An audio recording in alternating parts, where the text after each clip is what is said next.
কান্না আসে না তো, চোখ বেয়ে পানি নামে না। কিন্তু আল্লাহর কাছে 2 ফোঁটা পানি সবচেয়ে বেশি প্রিয়। এক হচ্ছে জেহাদের ময়দানে রক্তের ফোঁটা, এই ফোঁটাটা আল্লাহর কাছে সবচেয়ে প্রিয়। আরেকটা হচ্ছে অনুতপ্ত বান্দার চোখের পানির ফোঁটা। দোয়া কবুল হওয়ার সবচেয়ে গুরুত্বপূর্ণ মাধ্যম হচ্ছে কান্না করা। কি করা? বিষ্ণু ঈসা ইসলামের জীবনে কোনো গুনাহ হয়েছে? কোনো পাপ?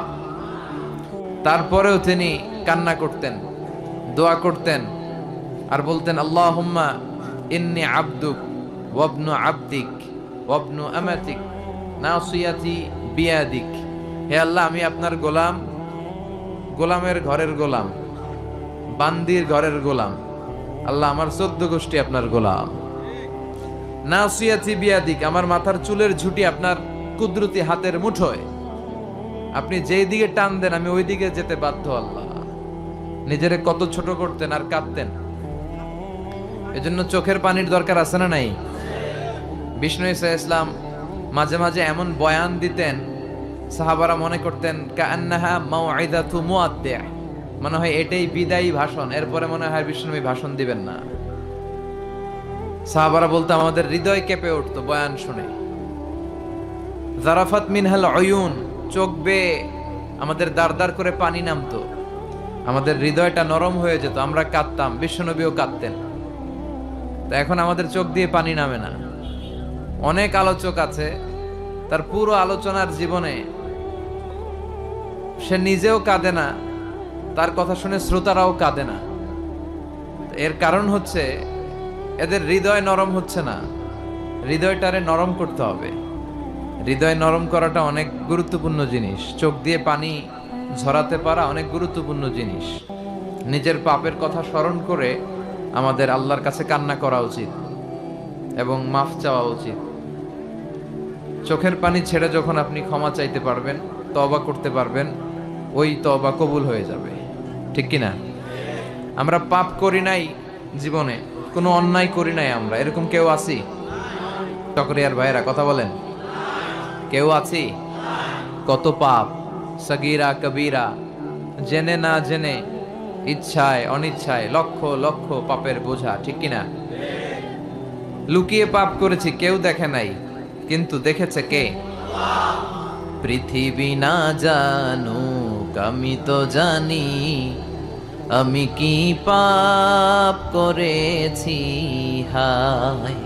পৃথিবী না জানুক আমি তো জানি, আমি কি পাপ করেছি হায়।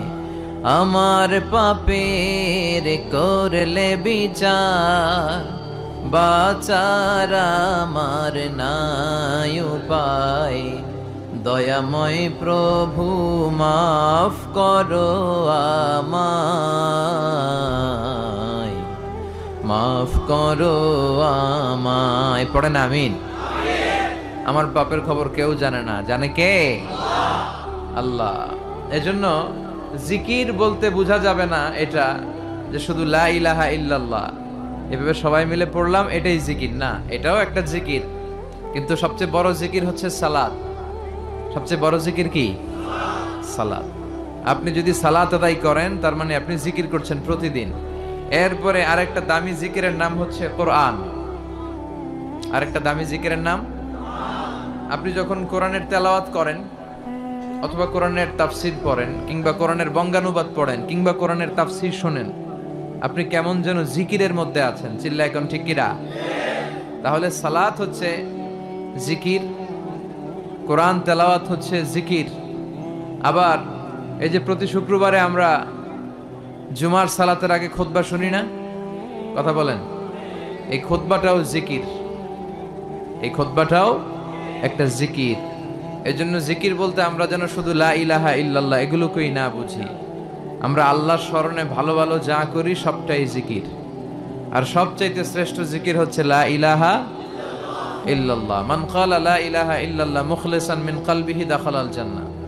যে ইখলাসের সাথে, সিনসিয়ারিটির সাথে, একনিষ্ঠতার সাথে একবার পড়বে লা ইলাহা ইল্লাল্লাহ, বিষ্ণু বললেন he will enter the paradise, সে অবশ্যই জান্নাতে প্রবেশ করবে। তার মানে আমল না করেও জান্নাতে ঢোকা যায়, কিন্তু ঈমান থাকা চাই। কথা বুঝতে পেরেছেন? আপনার ঈমান যদি ঠিক থাকে তাহলে আপনার পাপ কাজের কারণে আপনি শাস্তিপ্রাপ্ত হয়ে কোনো না কোনো দিন জান্নাতে ঢুকবেন। ইনশাল্লাহ পড়বেন না? আমরা জান্নাতে যেতে চাই তো। আমাদের আদি পিতা আদম আলাইহিস সালাম থাকতো কোথায়?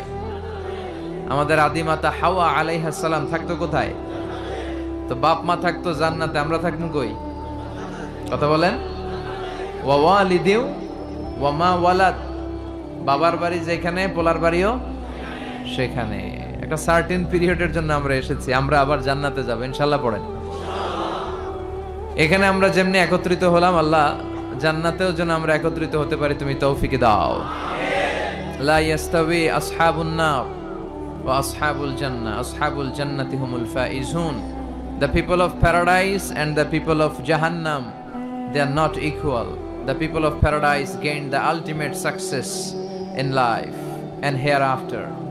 যারা জান্নাতি আর যারা জাহান্নামী তারা কখনো সমান হতে পারে না। যারা জান্নাতি তারা সফল, তারা সফল। এখন আমরা কই যাব, জান্নাতে না জাহান্নামে?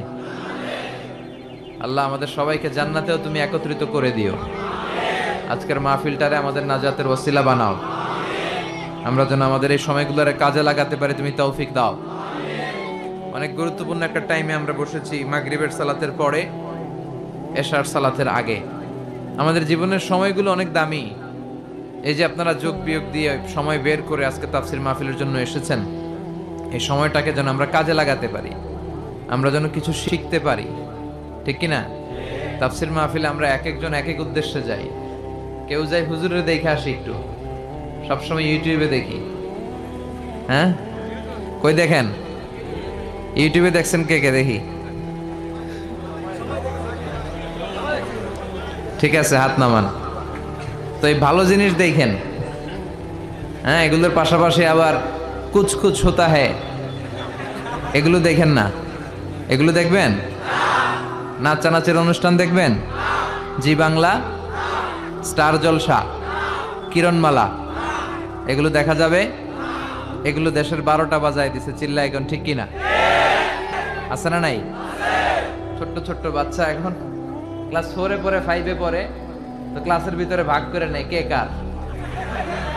তো এইটা আমার, ওইটা তোর, মানে কে কার প্রেমিক প্রেমিকা, এগুলো ভাগ করে।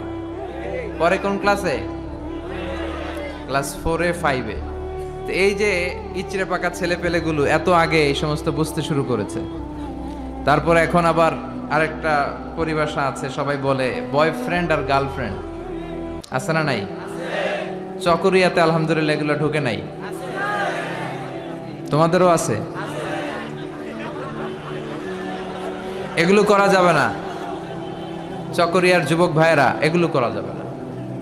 বিবাহ বহির্ভূত যে কোনো ধরনের সম্পর্ককে, এই জাতীয় এই লাভ রিলেশন, এই অ্যাফেয়ার গুলোকে হারাম করে দিয়েছে কে? এগুলো ভালো কিছু বয়ে আনে না, খারাপ ছাড়া। চিল্লায় বলেন ঠিক কিনা? তার মানে এগুলো দেখলে ভালো কিছু পাওয়া যায় না। শাশুড়ি বউয়ের মধ্যে কেমন করে ঝগড়া লাগাতে হয়, আছে না নাই? হিন্দি সিনেমার মধ্যে এগুলো পাওয়া যায়। অবৈধ সম্পর্ক, ঘরে স্ত্রী রেখে পরকিয়া কিভাবে করতে হয়, এগুলো আছে না নাই? আসলে এগুলো থেকে আমরা নিজেদেরকে বাঁচাই, আর আমরা যেন আমাদের সময়কে কাজে লাগাই। লিমান লাম ইয়াকরা বিফাতিহাতিল কিতাব, যে ব্যক্তি সূরা ফাতিহা সালাতে পড়ে না তার সালাত হয় না। বিশ্বনবী বলেছেন এটা হচ্ছে আফদালুস সুয়ার, আযমুস সুয়ার, বুখারীর বর্ণনা, আযমুস সুয়ার মিনাল কুরআনিল কারীম, কোরআনের সবচাইতে দামি সূরা। যে সূরা ছাড়া নামাজ হয় না। সূরাটার নাম মুখস্থ আছে না সবার? নাই কার কার দেখি? আমি কই নাই কার কার? একজন হাত তুলে কয় আছে। সবার মুখস্থ আছে না? আলহামদুলিল্লাহ। অনেক হিন্দু ভাইদেরও মুখস্থ, অনেক হিন্দু ভাইরাও সূরা ফাতিহা পড়ে, জানেন? আল্লাহ তাদের হৃদয়ের ভিতরেও তুমি ইমানের নূর দিয়ে হৃদয়টাকে নুরানি করো। এটা আমাদের রেসপন্সিবিলিটি। আমরা মুসলমানরা যদি আমাদের ইসলামের সঠিক কথা বার্তা মেসেজগুলো ঠিকমতো পালন করতাম, এই দেশে কোনো হিন্দু থাকতে পারতো না। সব ইসলামের সৌন্দর্য, ভালোবাসা, ইসলামের ভিতরে ঢুকলেই লাভ, এই লাভ দেখা সব কালেমা পড়ে মুসলমান হয়ে যেত, ঠিক কিনা? কারণ আমরা নিজেরাই তো মানি না, নিজেদের মধ্যে কিলাকিলি আছে না নাই? তো এগুলো দেখে হিন্দুরা ভাবে আমরা যে ধর্ম পালন করি এটাই ভালো। এজন্য আমরা আমাদের ধর্মকে, আমাদের বিশ্বাস, আমাদের ধর্ম বিশ্বাসকে যেন আমরা রিপ্রেজেন্ট করতে পারি সুন্দরভাবে, সহজভাবে। খেয়াল রাখবেন, আদ-দীনু ইউসরুন লা উসরা ফি, দিন হচ্ছে সহজ, এর মধ্যে কাঠিন্যতা নেই। ইউরিদুল্লাহু বিকুমুল ইউসরা ওয়ালা ইউরিদু বিকুমুল উসরা, আল্লাহ তোমাদের জন্য সহজ চান, আল্লাহ তোমাদের জন্য কঠিন চান না, ঠিক কিনা? আল্লাহ এই দিনের মধ্যে কোনো কাঠিন্যতা দেন নাই। বিষ্ণু ঈসা ইসলাম বলেছেন, বাশশিরু ওয়ালা তুনাফিরু ইয়াসসিরু ওয়ালা তুআসসিরু, তোমরা সুসংবাদ দাও, মানুষকে দিন থেকে ভাগিও না। আমরা দিন থেকে ভাগাই, আছে না নাই? একজন কালিমা পড়ে এখনই মুসলমান হয়েছে, এরপর আমি শুরু করলাম আপনার কালকে থেকে সিগারেট ছাড়তে হবে, কালকে থেকে মদ ছাড়তে হবে, আপনার 5 ওয়াক্ত নামাজ পড়া লাগবে, সুন্নত পড়া লাগবে, এইটা লাগবে, ওইটা লাগবে, এইটা হারাম, ওইটা হারাম, ওইটা করা যাবে না, ওইটা নাই, ওইটা নাই। হ্যাঁ কইব, তাইলে আমিও নাই। কথা বলেন, একই বলবে আমিও এই ধর্মে নাই। এজন্য সহজ করে আপনি রিপ্রেজেন্ট করেন। আজকে যদি কেউ কালিমা পড়ে মুসলমান হয়, ওরে আপনি কিচ্ছু বলবেন না, ওরে বলবেন আসো দেখো মসজিদে কি হয়, আমাদের তাফসির মাহফিলে কি বলে, কোরআন টোরান নিয়ে একটু ঘাটো। এরপর আস্তে আস্তে তারা সালাতে নিয়ে যাবেন, 1-2 একটা করে নিতে নিতে রমাদানে আসলে ইফতারি করাবেন আগে, এরপরে রোজার দাওয়াত দিবেন। ধীরে ধীরে সে ইসলামের ভেতরে ঢুকবে, গ্রাজুয়ালি। আল্লাহ কোনো কিছু হুট করে চাপায় দেয় না। এই আল্লাহর সুন্নতটাই আমরা ভুলে যাই। সুন্নাতুল্লাহি ফি আহকামি শরিয়া, আল্লাহ কিভাবে শরীয়তের আহকামগুলো পাঠালেন এগুলো আমরা ভুলে যাই। মদকে আল্লাহ তাআলা চাইলে একসাথে হারাম করতে পারতেন না, কিন্তু আল্লাহ তাআলা কিন্তু মদকে হুট করে হারাম করার ঘোষণা দেন নাই, তারা মদ খাওয়া বন্ধ করে দিল। এরপর আস্তে আস্তে যখন মদ খাওয়া বন্ধ করতে অভ্যস্ত হতে শুরু করেছে, আল্লাহ আয়াত নাযিল করলেন, ইন্নামাল খামরু ওয়াল মাইসিরু ওয়াল আনসাবু ওয়াল আজলামু রিজসুম মিন আমালি শাইতানি ফাজতানিবু। চিরকালের জন্য এই কথা বললে আল্লাহ মদকে হারাম করে দিলেন। সুবহানাল্লাহ পড়েন। দেখেন কিভাবে আস্তে আস্তে, গ্রাজুয়ালি। এটাই বুঝতে চায় না অনেকে।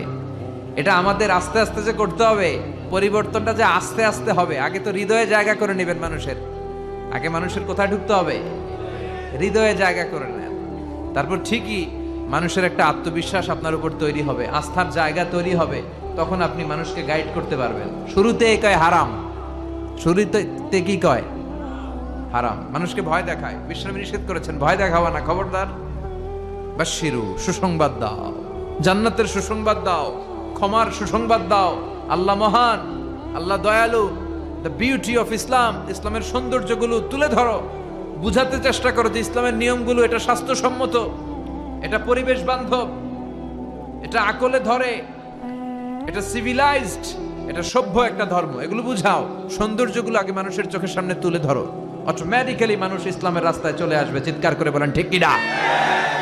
আর শুরুই যদি করেন হারাম দিয়া, শুরুতেই কয়ে দিলাম হারাম, কেউ শুনবে? এজন্য আমরা যেন ইসলামকে সহজ ভাবে, ইসলাম যেভাবে এসেছে সহজ পদ্ধতিতে, এইভাবে যেন মানুষের কাছে পৌঁছে দিতে পারি, তাহলে মানুষ রিসিভ করতে পারবে সহজে। আল্লাহ তুমি বুঝার তৌফিক দান করো। তাহলে কোরআনের সবচেয়ে দামি সূরার নাম, আরো জোরে বলেন, সূরাতুল ফাতিহা। আউয়ালুস সুওয়ার নাযালা কামিলান, কোরআনের সর্বপ্রথম যে সূরাটা পূর্ণাঙ্গভাবে একসাথে নাজিল হয়েছে সেটার নাম হচ্ছে সূরাতুল ফাতিহা। এর আগে কোন সূরা পরিপূর্ণভাবে একসাথে নাজিল হয় নাই। 5 আয়াত, 2 আয়াত, 3 আয়াত, পরে বিশ্বনবী এগুলো মিলাই নিছে। সুবহানাল্লাহ পড়েন। আমরা কত সহজে কোরআন পেয়ে গেলাম। বিশ্বনবী যখন কোরআনের আয়াতগুলো আসতো, তিনি পড়তে পড়তে পড়তে পড়তে মুখ দিয়ে ফেনা তুলে ফেলতেন। আল্লাহ বললেন, লা তুহাররিক বিহি লিসানাকা লিতাআজালা বিহি ইন্না আলাইনা জামাআহু ওয়া কুরআনা। ও নবী, কোরআন পড়ার জন্য এত পেরেশান হবেন না। জিবরাইল এসে যখন পড়ে যায়, আপনি সিম্পলি ওনার সাথে সাথে একবার পড়েন। এই কোরআনকে আপনার হৃদয়ে ঢুকায় দেওয়ার, হেফজ করায় দেওয়ার, আপনার সিনায় রেখে দেওয়ার দায়িত্ব কার? এরপর থেকে বিষ্ণু ইসলাম আর তাড়াহুড়ো করতেন না, সিম্পলি একবার পড়তেন, অটোমেটিক্যালি মুখস্থ হয়ে যেত। সুবহানাল্লাহ পড়েন। তাহলে কোরআনের সবচেয়ে দামি সূরার নাম, সবাই বলেন কি নাম? সূরাতুল ফাতিহা। এটাকে বলা হয় প্রিফেস অফ দ্য বুক, মানে কোরআনের ভূমিকা, হ্যাঁ, introductory chapter of the holy Quran. কোরআনের প্রারম্ভিক চ্যাপ্টার, যেই চ্যাপ্টার দিয়ে আল্লাহ এই কোরআনটাকে শুরু করেছেন। কোরআনে মোট চ্যাপ্টার কয়টা? 114টা। চ্যাপ্টার কয়টা? 114টা। কোরআনটা খুললেই সর্বপ্রথম যে চ্যাপ্টারটা পড়ে, যে সূরাটা পড়ে, সূরাটার নাম সূরাতুল ফাতিহা। আবার বিষ্ণু বলেছেন এই সূরাতুল ফাতিহা হচ্ছে এই আল কোরআন আল কারীমের মা। সুবহানাল্লাহ কইবেন না?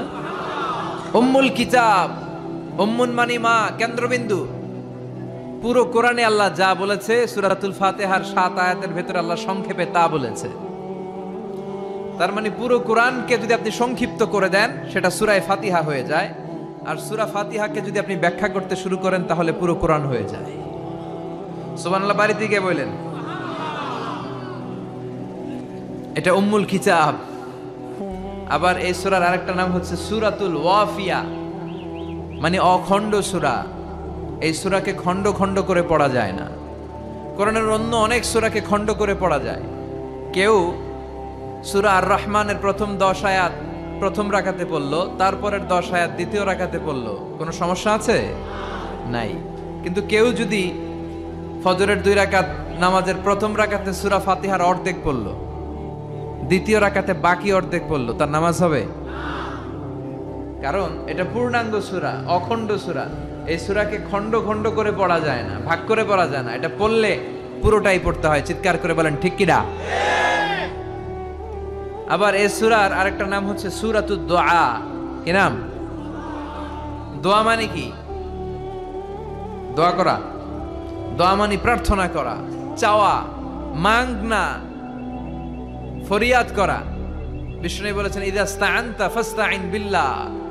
সাহায্য চাইতে হলে আল্লাহর কাছে চাও, কিছু চাইলে আল্লাহর কাছে চাও। সাহায্যের দরকার হলে একজনের কাছে হাত পাতো, তিনি কে? এই সূরাতে আমরা আল্লাহর কাছে চাই। আমরা প্রতিদিন নামাজের মধ্যে বলি ইহদিনাস সিরাতাল মুস্তাকিম। এটা কিন্তু অনেক দামি দোয়া। অনেকে দোয়া খুঁজে পায় না, দোয়া খুঁজে পায় না। এটা সবচাইতে দামি দোয়া। এত দামি দোয়া যেটাকে প্রত্যেক নামাজে পড়াটাকে আল্লাহ ওয়াজিব করে দিয়েছে। ও আল্লাহ, show us the right path, show us the correct path, show us the middle path. আল্লাহ আপনি আমাদেরকে মধ্যম পন্থাটা দেখান, সঠিক রাস্তাটা দেখান, যে রাস্তায় আপনি দুনিয়াতে উঠে যাবেন আর হাঁটতে হাঁটতে দেখবেন এই রাস্তার শেষ মাথা ঢুকে গিয়েছে জান্নাতে। তাহলে কেমন করে আল্লাহর কাছে চাইবেন, কেমন করে দোয়া করবেন, এই কথাটাও এই সূরার ভেতরে আছে না নাই? এরপরে এই সূরার আরেকটা নাম হচ্ছে সূরাতুশ শিফা অথবা সূরাতুর রুকিয়া, ঝাড়ফুঁক করার সূরা। অনেকে কি দিয়ে ঝাড়ফুঁক করবে খুঁজে পায় না, আছে না নাই? আপনি সূরাতুল ফাতিহা পড়ে ঝাড়ফুঁক করবেন। অসুস্থ ব্যক্তির গায়ে সূরা ফাতিহা পড়ে ফু দিলে সুস্থ করে দেয় কে? রব্বুল আলামিন বলেন وَنُنَزِّلُ مِنَ الْقُرْآنِ مَا هُوَ شِفَاءٌ وَرَحْمَةٌ لِلْمُؤْمِنِينَ وَلَا يَزِيدُ الظَّالِمِينَ إِلَّا خَسَارًا। আল্লাহ বললেন আমি কোরআনের মধ্যে শিফা রেখেছি। এই আল কোরআন আল কারীমের ভেতরে আমি আল্লাহ রহমত দিয়েছি। কোরআন পড়ে ফু দিলে অসুস্থ ব্যক্তিরে সুস্থ করে দেয় কে? আপনি যেই কোনো রোগে আক্রান্ত হন না কেন, আপনি যদি সূরা ফাতিহা পড়ে ফু দেন, সুস্থ করবে কে? বিশ্বাস হয় না সন্দেহ লাগে? যাদের বিশ্বাস হয় তাদের ফুতে কাজ হয়ে যাবে, আর যাদের সন্দেহ লাগে এরা 1000 বার ফু দিলেও কোনো কাজ হবে না। বিষ্ণু ঈসা ইসলাম সূরা ফাতিহা পড়ে সাহাবাদেরকে ফু দিতেন। আবার সূরা ইখলাস, সূরা ফালাক, সূরা নাস পড়ে ফু দিতেন। মা আয়েশা যখন অসুস্থ হতেন আর এসে যখন বিষ্ণু ঈসা ইসলামের কাছে বলতেন ইয়া রাসূলুল্লাহ আমি অসুস্থ, আপনি আমার জন্য দোয়া করেন, বিষ্ণু ঈসা ইসলাম মা আয়েশাকে সূরাতুল ইখলাস, সূরাতুল ফালাক আর সূরাতুন নাস পড়ে হাতের মধ্যে ফু দিতে বলতেন। আর বলতেন এই হাতে ফু দিয়ে তুমি হাতটা মাথা থেকে পা পর্যন্ত মাসে করো, তোমার সুস্থ করে দিবে কে? আল্লাহ। এটার বলে 3 কুল, কুল আস-সালাসা। কি বলে? 3 কুল। সূরাতুল ইখলাস, সূরাতুল ফালাক আর একটা সূরাতুন নাস। এগুলো পড়ে ফু দিবেন, অসুস্থ ব্যক্তি সুস্থ হয়ে যাবে। আবু সাঈদ আল খুদরি রাদিয়াল্লাহু তাআলা আনহু উনি একবার একটা সফরে বেরোলেন। উনি সফরের মধ্যে দেখলেন আরবের কিছু গোত্রের লোক এক পাশে দাঁড়িয়ে আছে, আর সবাই মিলে একজন লোককে মন্ত্র পড়ে ফু দিচ্ছে। তিনি বললেন, কি হয়েছে তোমাদের? তারা বলল, আমাদের নেতাকে সাপে কামড় দিয়েছে, বিষাক্ত সাপ, এত ভেনোমাস স্নেক, এটা আমাদের এই সর্দারকে আর বাঁচানো সম্ভব না, সে সাপের কামড়ে বিষাক্ত হয়ে এখনই মারা যাবে। আল্লাহ রাসূলের সাহাবী বললেন, তোমরা কি করতেছো? সবাই বলল, আমাদের যার যত মন্ত্র জানা আছে ফু দিচ্ছি। লোকজন পড়তেছে, সুমন্তর সু কালিকুত্তার গু, এরকম এই দেশে পড়ে না? হ্যাঁ, তো এগুলোতে কেউ সুস্থ হয়? কথা বলেন। আল্লাহ রাসূলের সাহাবী বললেন, কোনো মন্ত্রতন্ত্রে কাজ হবে না, আমার কাছে এমন এক জিনিস জানা আছে যেটা পড়ে আমি ফু দিব, সুস্থ করে দিবে কে? আবু সাঈদ আল খুদরি রাদিয়াল্লাহু তাআলা আনহু গেলেন, সবাইকে সরিয়ে তিনি সূরা ফাতিহা পড়লেন। উনি এর আগে জীবনে কখনো রুকিয়া করে না, এই ঝাড়ফুঁক করে না, এই প্রথম অন টেস্ট। কি করতেছে? অন টেস্ট করতেছে। উনি সূরা ফাতিহা পড়ে ফু দেওয়ার সাথে সাথে মুহূর্তের মধ্যে অসুস্থ ব্যক্তিটা সুস্থ হয়ে যায়। এবার সাহাবীদেরকে অনেকগুলো ছাগল দেয়া হলো। শুরুতে চুক্তি ছিল যে আমাদেরকে অনেকগুলো ছাগল দিতে হবে, কোনো বর্ণনায় এসেছে 30টি, কোনো বর্ণনায় তার চেয়েও বেশি। এবার সাহাবারা ছাগল নিয়ে ফিরে আসতেছেন, পথিমধ্যে প্রচন্ড ক্ষুধা লেগেছে, কয়েকটা ছাগল জবাই করে সবাই খেলেন।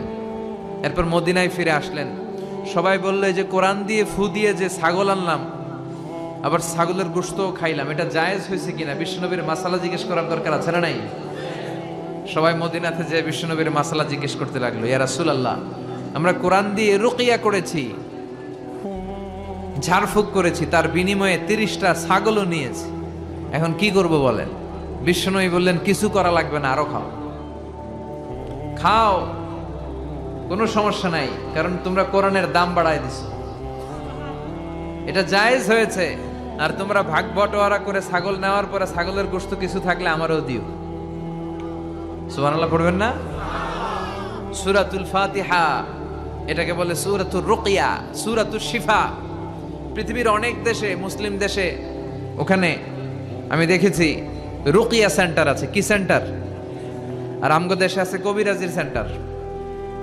কথা কন, আমগো দেশে কি সেন্টার? কবিরাজির সেন্টার। আপনাদের চকরিয়া আছে? কি দিয়ে করে এগুলা? হ্যাঁ, গাছের পাতা টাতা, হ্যাঁ, গাছের ঔষধি গুণ সমৃদ্ধ বনাজি যেই গাছ আছে ওগুলোর ভেতর থেকে শিফা নেওয়া যাবে, সমস্যা নাই। কিন্তু ব্যাঙের ঠ্যাং, টিকটিকির লেজ আছে না নাই, এগুলো দিয়ে মন্ত্রতন্ত্র করে তাবিজ দেয়, এগুলো নেওয়া যাবে? তাবিজ ঝুলানো শিরক, তাবিজ ঝুলানো শিরক। কোরআনের আয়াত দিয়ে তাবিজ দিলে কি হবে? ইখতিলাফ আছে।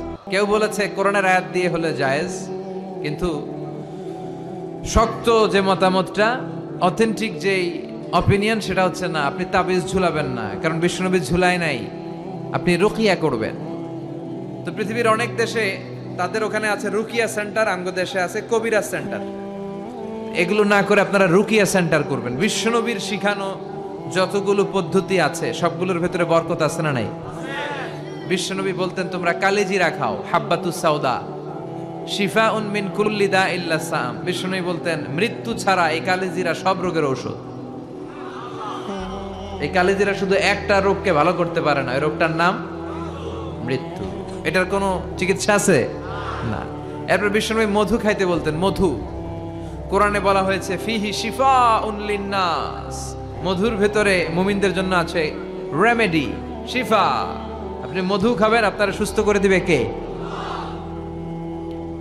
তো এজন্য বিশ্বনবীর শেখানো সবগুলো জিনিসের ভেতরে বারাকা।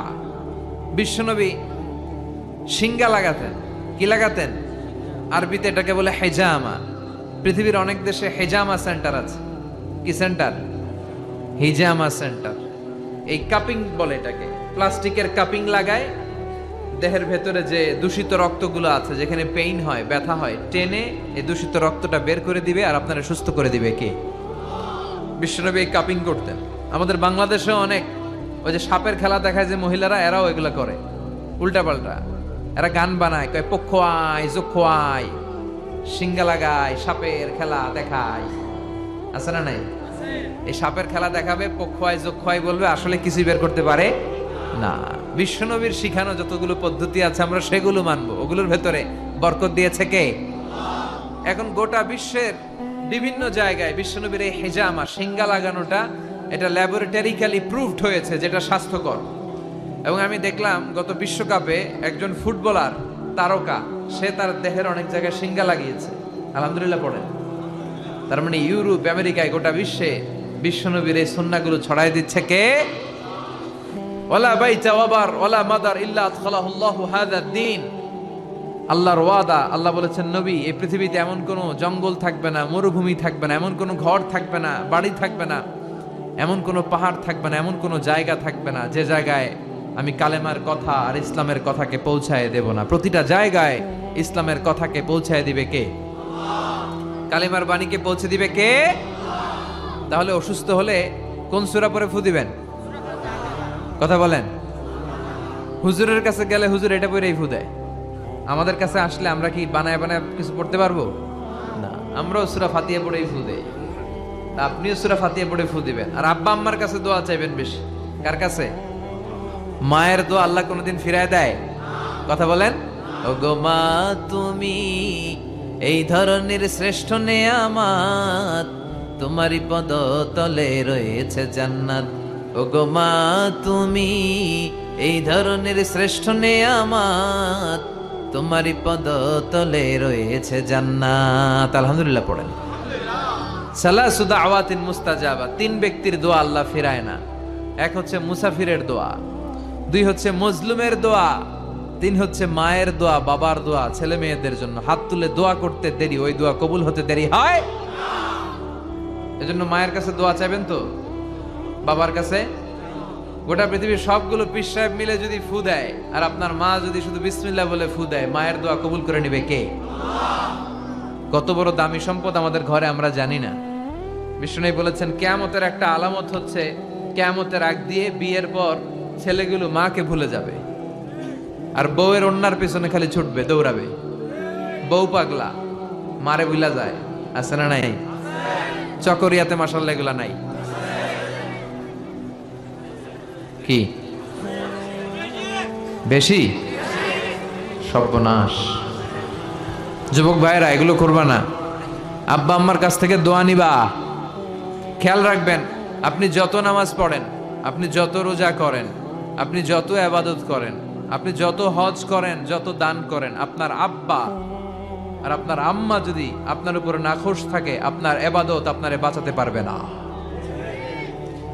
আপনি সেজদা দিতে দিতে কপালে দাগ ফেলেছেন, এই কালো দাগে আপনারে কিছু করে দিতে পারবে না যদি আব্বা আম্মা আপনার বিরুদ্ধে আল্লাহর কাছে নালিশ করে। এজন্য আব্বা আম্মার কাছ থেকে দোয়া নিতে রাজি আছেন তো? আর অসুস্থ হলে কি পড়ে ফু দিবেন? সবাই বলেন, মনে থাকবে? পেটে ব্যথা, মাথায় ব্যথা, ডায়াবেটিক্স, গ্যাস্ট্রিক, আলসার, সবাই বলেন কোন সূরা? হ্যাঁ, প্যারাসিটামল 3 বেলার মতো। সব রোগের জন্য কোন সূরা? চিল্লায় বলতে হবে কোন সূরা? ফাতিহা। আর যদি জিন ভূত ধরে তাহলে পড়বেন আয়াতুল কুরসি। জিন ভূত ধরে না মাঝে মাঝে, জিন আসর করে, এটা অদৃশ্য একটা প্রাণী। জিসমুন নারিয়ুন ইয়াতাশাক্কালু বিআশকালিন মুখতালিফা, আগুনের তৈরি একটা সৃষ্টি, তারা চাইলে যে কোনো আকৃতি নিতে পারে। এই জিনেরা এসে বিশ্বনবীর কাছে কালিমা পড়ে একদল জিন মুসলমান হয়েছে।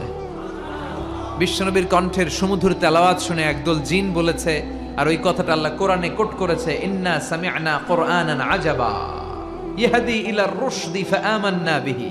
আমরা কি আজীব কোরআনের তেলাওয়াত শুনলাম, যে কোরআন মানুষকে হেদায়েতের পথ দেখায়। এর চেয়ে কোনো দামি জিনিস পৃথিবীতে নাই, ফলে এই কোরআনের উপর আমরা ঈমান আনলাম। এই জিন জাতীয় বিষ্ণু ঈসা ইসলামের কাছে ঈমান এনে কালিমা পড়ে মুসলমান হয়েছে। এই জন্য এই জিনেরা মাঝে মাঝে আমাদের ক্ষতি করে।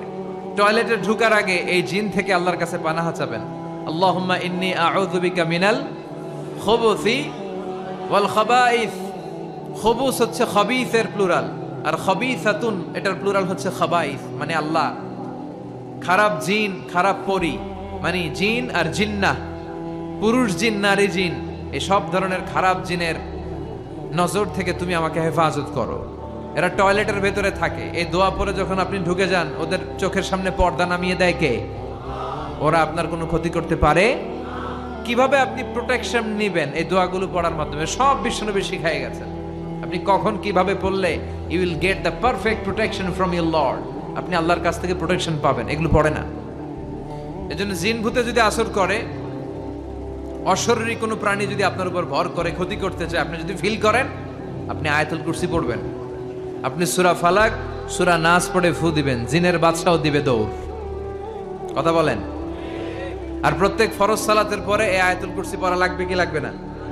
বিষ্ণু বলেছেন, মান ক্বারা আয়াতুল কুরসি দুবুরা কুল্লি সালাতিন মাকতুবা লাম ইয়ামনাহু মিন দুখুলিল জান্নাতি ইল্লাল মাউত। প্রত্যেক ফরজ সালাতের পরে যে একবার আয়াতুল কুরসি পড়ে তার জান্নাতে যাওয়ার ক্ষেত্রে আর কোনো বাধা থাকে না, একটা জিনিস ছাড়া, সেটা হচ্ছে তার মরণ। লোকটা মরে না তাই জান্নাতে ঢুকে না, মরলেই জান্নাতে ঢুকবে। সুবহানাল্লাহ, আসতে পড়েন। ওরে আল্লাহ, ইদানিং অনেক লম্বা লম্বা চিঠি দেয় অনেকে, মনের সব আকুতি মিনতি হুজুরের কাছে ঝেড়ে প্রকাশ করে। আমার একটা পেজ আছে, ফেসবুক পেজ, তো ওখানেও লম্বা লম্বা চিঠি দেয়, এত বড় বড় চিঠি, জীবনের সব দুঃখ কষ্ট আজহারি ভাইয়ের কাছে বলে ফেলায়। তো আল্লাহ তাদেরকে কবুল করুক, যারা ইসলামিকলি সলিউশন চায়, যারা অন্যদিকে না যে কোরআনে কি আছে সুন্নায় কি আছে ওইভাবে সাজেশন চায়, আল্লাহ তাদের সবাইকে তুমি কবুল করো। তাহলে আমরা অসুস্থ হলে সূরাতুল ফাতিহা পড়ব, ঠিক কিনা? এই সূরার আরেকটা নাম দিয়েছেন বিশ্বনবী, সেটা হচ্ছে সাবউল মাসানি। কি নাম? চিল্লায় বলেন। ওয়ালাকাদ আতাইনাকা সাবআম মিনাল মাসানি ওয়াল কুরআনাল আযীম। আল্লাহ বললেন, নবী আমি আপনারে সাবউল মাসানি দিয়েছি, আমি আপনার নিত্য পাঠনীয় 7টা বাক্য দিয়েছি, আর কোরআনে আজিম দিয়েছি। বিশ্বনবী বলেন, এই সূরাতুল ফাতিহার এত দাম, এই সূরার মতো মর্যাদার সূরা তাওরাতের ভেতরে নাই। আল্লাহু আকবার। এই সূরার মতো মর্যাদা পূর্ণ সূরা ইনজিলের ভেতরে নাই। এই সূরার মতো দামি সূরা সুহুফে ইব্রাহিম ও মুসার ভেতরে নাই, ইনজিলের ভেতরে নাই, তাওরাতের মধ্যে নাই, কোন কিতাবের ভেতরে নাই। এই সূরার নাম হলো সূরাতুল ফাতিহা। সাবউল মাসানি, নিত্য পাঠনীয় শব্দবাক্য, মানে এমন 7টা বাক্য যেটা সব সময় পড়তে হয়, সব সময় পড়তে হয়। যারা প্রতিদিন নামাজ পড়েন তাদের সূরা ফাতিহা পড়া লাগে না? শুধু ফরজ নামাজগুলা যারা পড়ে 5 ওয়াক্তের শুধু ফরজ, তাদের কমপক্ষে এই সূরা ফাতিহাটা 17 বার পড়া লাগে। কয়বার? আর যারা সুন্নাত সহ পড়ে তাদের কমপক্ষে 32 বার পড়া লাগে। কয়বার? 32 বার। তাহলে যার বয়স 60 বা 70, ছোটবেলা থেকেই উনি যদি নামাজি লোক হয়, তাহলে উনি উনার জীবনে সূরা ফাতিহা কয় কোটি বার পড়ছে, ওনার হিসাব আছে? কথা বলেন।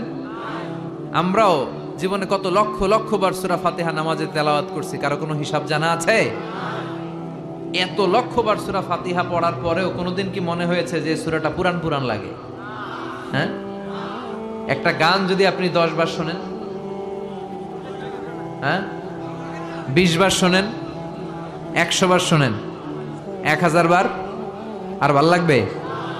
কিন্তু লক্ষ লক্ষ কোটি কোটি বার সূরা ফাতিহা পড়ার পরেও কোনোদিন কি আপনার মনে প্রশ্ন জেগেছে, কি রে এই সূরাটা আর ভাল লাগে না, পুরান পুরান লাগে, আজকে আর এই সূরা পড়ুন না, কুল হুয়াল্লাহ দিয়ে নামাজ শুরু করুন? কথা বলেন। এভাবে কখনো কোরআনকে পুরাতন মনে হয়? এটা কোরআনের মুআজিজা। চিৎকার করে বলেন ঠিক কিনা? এজন্য রাব্বুল আলামিন বলেন, ওয়ালাকাদ আতাইনাকা সাবআম মিনাল মাসানি ওয়াল কুরআনাল আযীম। ও নবী, আমি আপনার নিত্য পাঠনীয় শব্দবাক্য দিয়েছি, যে এই 7টা বাক্য প্রতিদিন নামাজে পড়তে হয়। আলহামদুলিল্লাহ পড়েন। তার মানে আমরা বুঝলাম এই সূরার আয়াত সংখ্যা 7টি। চিল্লায় বলতে হবে কয়টি? 7টি। এই সূরাটাকে আল্লাহ কেমন যেন একটা মানপত্রের মতো বানিয়েছেন। আমাদের কোনো প্রোগ্রামে যদি প্রধানমন্ত্রী আসে, এমপি আসে, আমরা তাদেরকে স্মারকলিপি বা মানপত্র দেই না? এই মানপত্রের শুরুতে আমরা এমপি সাহেবের, মন্ত্রী সাহেবের প্রশংসা করি। কি করি? প্রথমে প্রশংসা করি, এরপরে নিজেদের পরিচয় দেই যে আমরা কারা, আর সবশেষে আমরা আমাদের দাবি দাওয়া পেশ করি, ঠিক কিনা? এই সূরার ভেতরে আল্লাহ তাআলা 3 ভাগে সূরাটাকে ভাগ করেছেন। প্রথমে আল্লাহ বলছেন আমার প্রশংসা তোমরা করবে, যেমন মন্ত্রীর প্রশংসা তোমরা যেমনি করো, শুরুতে আমার প্রশংসা করে নিবে। এরপরে তোমরা কারা, তোমাদের পরিচয় আমার কাছে দিবে, আর সবশেষে তোমাদের কি দাবি দেওয়া, কি দরকার, কি চাহিদা আমার কাছে বলবে, আমি পূরণ করে দেব, ঠিক কিনা? আমাদের মনের চাহিদা পূরণ করে দিতে পারে কে? কেউ যেটা দেয় না, দেয় কে? আমাদের যার যা লাগবে সবও যদি দিয়ে দেয়, আল্লাহর কোনো কমতি হবে? আল্লাহ বলে লাউ আন্না আউওয়ালাকুম ওয়া আখিরাকুম ওয়া ইনসাকুম ওয়া জিন্নাকুম কামু আলা সাঈদিন ওয়াহিদ, পৃথিবীর সব মানুষগুলো একসাথে দাঁড়িয়ে যদি আল্লাহর কাছে চায়, আল্লাহ এটা দাও, ওইটা দাও, এটা লাগবে, ওইটা লাগবে, চাহিদার কথাগুলো যদি বলে বেড়ায়, আর আল্লাহ একটার পর একটা তাদের চাহিদা যদি পূরণ করে দেয়, সবাইকে যার যা মনে চায় সবও যদি দিয়ে দেয়, আল্লাহ বলে আমি আল্লাহর ধনভাণ্ডারের 1 ইঞ্চিও কমবে না। এজন্য কেউ যেটা দেয় না, দেয় কে? আল্লাহ দেয়। তার মানে এই সূরার শুরুতে কেমন করে আল্লাহর প্রশংসা করব আল্লাহ সেটা শিখালেন, তারপরে কেমন করে আমরা আমাদের পরিচয় আল্লাহর কাছে তুলে ধরবো সেটা শেখালেন, আর সবশেষে নিজেদের দাবি দাওয়া আল্লাহর কাছে কেমন করে পেশ করব সেটাও শিখালেন, ঠিক কিনা? পড়েন আউযু বিল্লাহি মিনাশ শাইতানির রাজীম, বিসমিল্লাহির রহমানির রহিম, আলহামদুলিল্লাহি রাব্বিল আলামিন, আর রহমানির রহিম, মালিকি ইয়াউমিদ্দিন। পড়েন আল্লাহু আকবার। আল্লাহ শুরু করলেন কেমন করে আমরা আল্লাহর প্রশংসা করব। আল্লাহ বললেন এভাবে কর, প্রত্যেক নামাজের শুরুতে বল আলহামদুলিল্লাহি রাব্বিল আলামিন, সকল প্রশংসার মালিক, এই দুনিয়ার বুকে যত ধরনের প্রশংসা হতে পারে সব প্রশংসার মালিক কে? হামদুন মানে প্রশংসা, হামদুন মানে প্রশংসা। আর হামদুনের সাথে যদি আলিফ লাম লাগানো হয় তাহলে অর্থ হয়ে যায় সকল প্রশংসা। আওয়াজ করে বলেন হামদুন মানে, আর যদি আলিফ লাম লাগায় দেন তাহলে অর্থ হয় সকল প্রশংসা। প্রশংসা যত ধরনের হতে পারে, যত ডিজাইনের হতে পারে, যত স্টাইলের হতে পারে, যত কিসিমের হতে পারে, সকল প্রশংসার মালিক কে? প্রশংসা হয় সুন্দরের, প্রশংসা হয় কার? যেটা অসুন্দর, কুৎসিত, খারাপ দেখা যায় ওইটার প্রশংসা হয়। প্রশংসা হয় কিসের? আর সবচেয়ে সুন্দর কে? চিল্লায় বলেন কে? দুনিয়া সুন্দর, মানুষ সুন্দর, আসমান সুন্দর, জমিন সুন্দর, সুন্দরে সুন্দরে পাল্লা, জানি না কত সুন্দর তুমি আল্লাহ, জানি না কত সুন্দর তুমি আল্লাহ। দুনিয়া সুন্দর, মানুষ সুন্দর, আসমান সুন্দর, জমিন সুন্দর, সুন্দরে সুন্দরে পাল্লা, জানি না কত সুন্দর তুমি আল্লাহ, জানি না কত সুন্দর তুমি আল্লাহ। সুবহানাল্লাহ পড়েন। আল্লাহর চাইতে সুন্দর কেউ আছে? কিন্তু আল্লাহর সৌন্দর্য আমরা কেউ দেখেছি? কিন্তু আমরা জান্নাতে গেলে অবশ্যই দেখবো। চিল্লায় এখন ঠিক কিনা? আল্লাহ বললেন উজুহু ইয়াউমা ইযিন নাযিরা ইলা রাব্বিহা নাযিরা, সেদিন তোমাদের চেহারাগুলো আলোকোজ্জ্বল হয়ে আল্লাহর দিকে তাকায় থাকবা।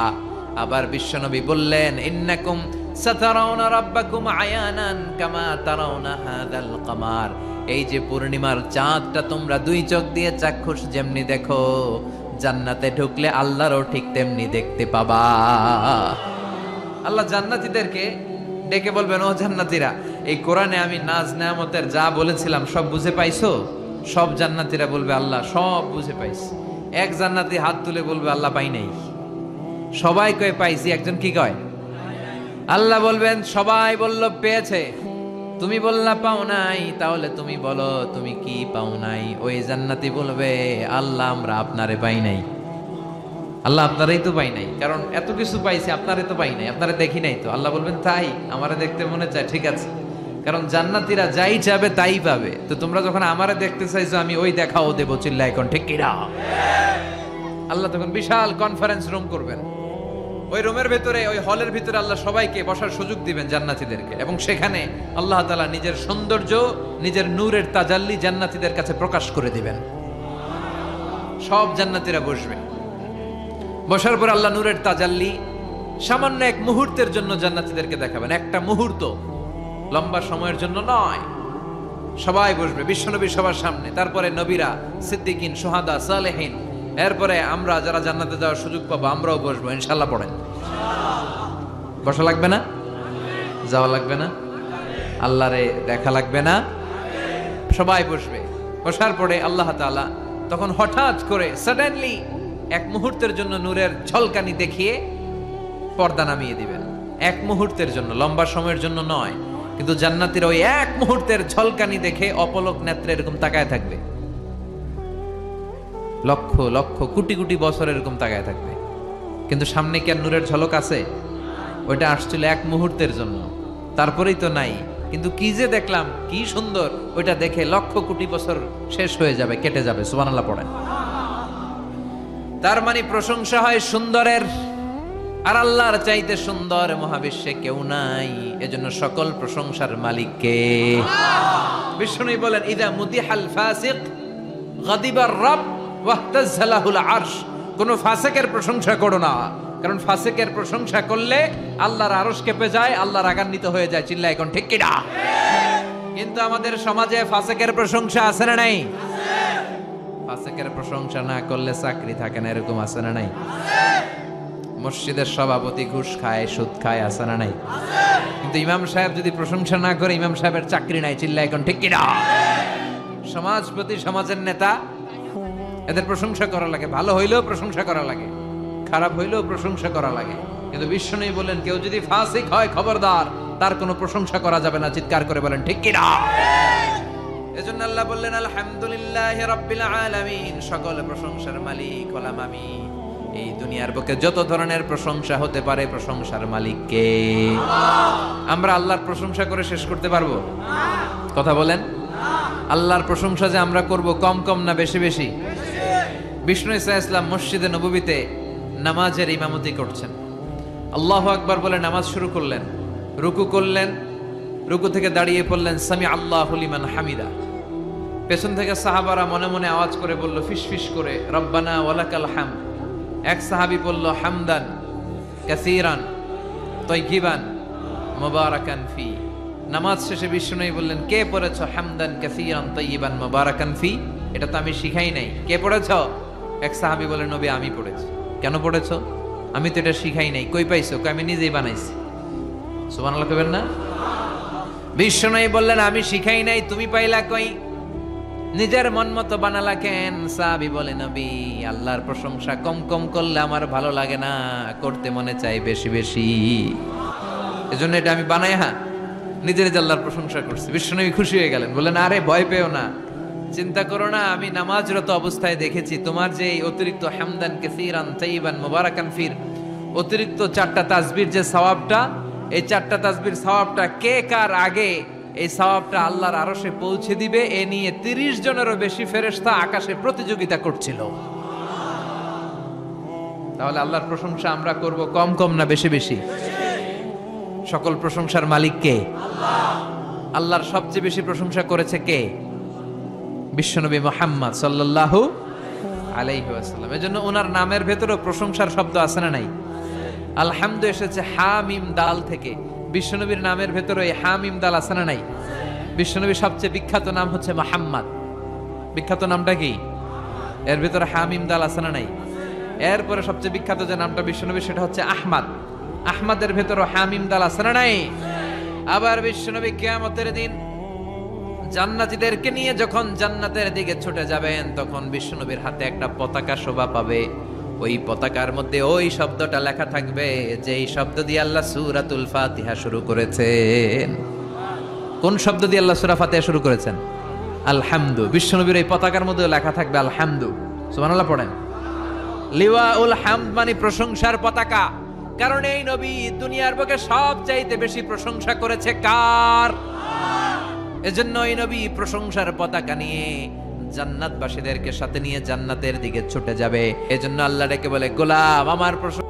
কান্না আসে না তো, চোখ বেয়ে পানি নামে না, কিন্তু আল্লাহর কাছে 2 ফোঁটা পানি সবচেয়ে বেশি প্রিয়। এক হচ্ছে জেহাদের ময়দানে রক্তের ফোঁটা, এই ফোঁটাটা আল্লাহর কাছে সবচেয়ে প্রিয়। আরেকটা হচ্ছে অনুতপ্ত বান্দার চোখের পানির ফোঁটা। দোয়া কবুল হওয়ার সবচেয়ে গুরুত্বপূর্ণ মাধ্যম হচ্ছে কান্না করা। কি করা? বিষ্ণু ঈসা ইসলামের জীবনে কোনো গুনাহ হয়েছে? কোনো পাপ? তারপরেও তিনি কান্না করতেন, দোয়া করতেন, আর বলতেন, আল্লাহুম্মা ইন্নী আবদুক ওয়াবনু আবদিক ওয়াবনু আমাতিক নাসিয়াতি বিয়াদিক। হে আল্লাহ, আমি আপনার গোলাম, গোলামের ঘরের গোলাম, বান্দির ঘরের গোলাম। আল্লাহ, আমার 14 গোষ্ঠী আপনার গোলাম। নাসিয়াতি বিয়াদিক, আমার মাথার চুলের ঝুঁটি আপনার কুদরতি হাতের মুঠোয়।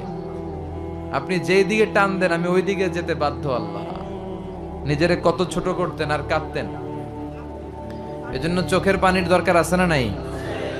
বিষ্ণু ঈসা ইসলাম মাঝে মাঝে এমন বয়ান দিতেন, সাহাবারা মনে করতেন কাআন্নাহা মাউইদাতু মুআদ্দি', মনে হয় এটাই বিদায়ী ভাষণ, এরপরে মনে হয় বিষ্ণুনবী ভাষণ দিবেন না।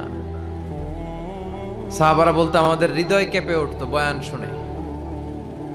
জারাফাত মিনহাল উয়ুন, চোখ বেয়ে আমাদের দাঁড় দাঁড় করে পানি নামতো, আমাদের হৃদয়টা নরম হয়ে যেত, আমরা কাঁদতাম, বিশ্বনবীও কাঁদতেন।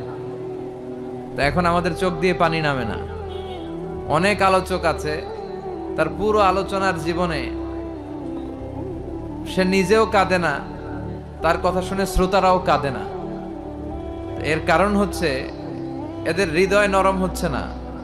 হৃদয়টারে নরম করতে হবে।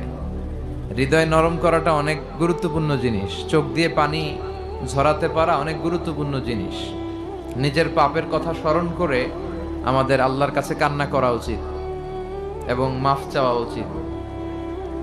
চোখের পানি ছেড়ে যখন আপনি ক্ষমা চাইতে পারবেন, তওবা করতে পারবেন, ওই তওবা কবুল হয়ে যাবে। ঠিক কি না? আমরা পাপ করি নাই জীবনে, কোনো অন্যায় করি নাই, আমরা এরকম কেউ আছি? চকরিয়ার ভাইয়েরা কথা বলেন, কেউ আছি? কত পাপ, সগীরা কবিরা, জেনে না জেনে, ইচ্ছায় অনিচ্ছায়, লক্ষ লক্ষ পাপের বোঝা। ঠিক কিনা? লুকিয়ে পাপ করেছি, কেউ দেখে নাই, কিন্তু দেখেছে কে? পৃথিবী না জানুক আমি তো জানি, আমি কি পাপ করেছি হায়। পৃথিবী না জানুক আমি তো জানি, আমি কি পাপ করেছি হায়।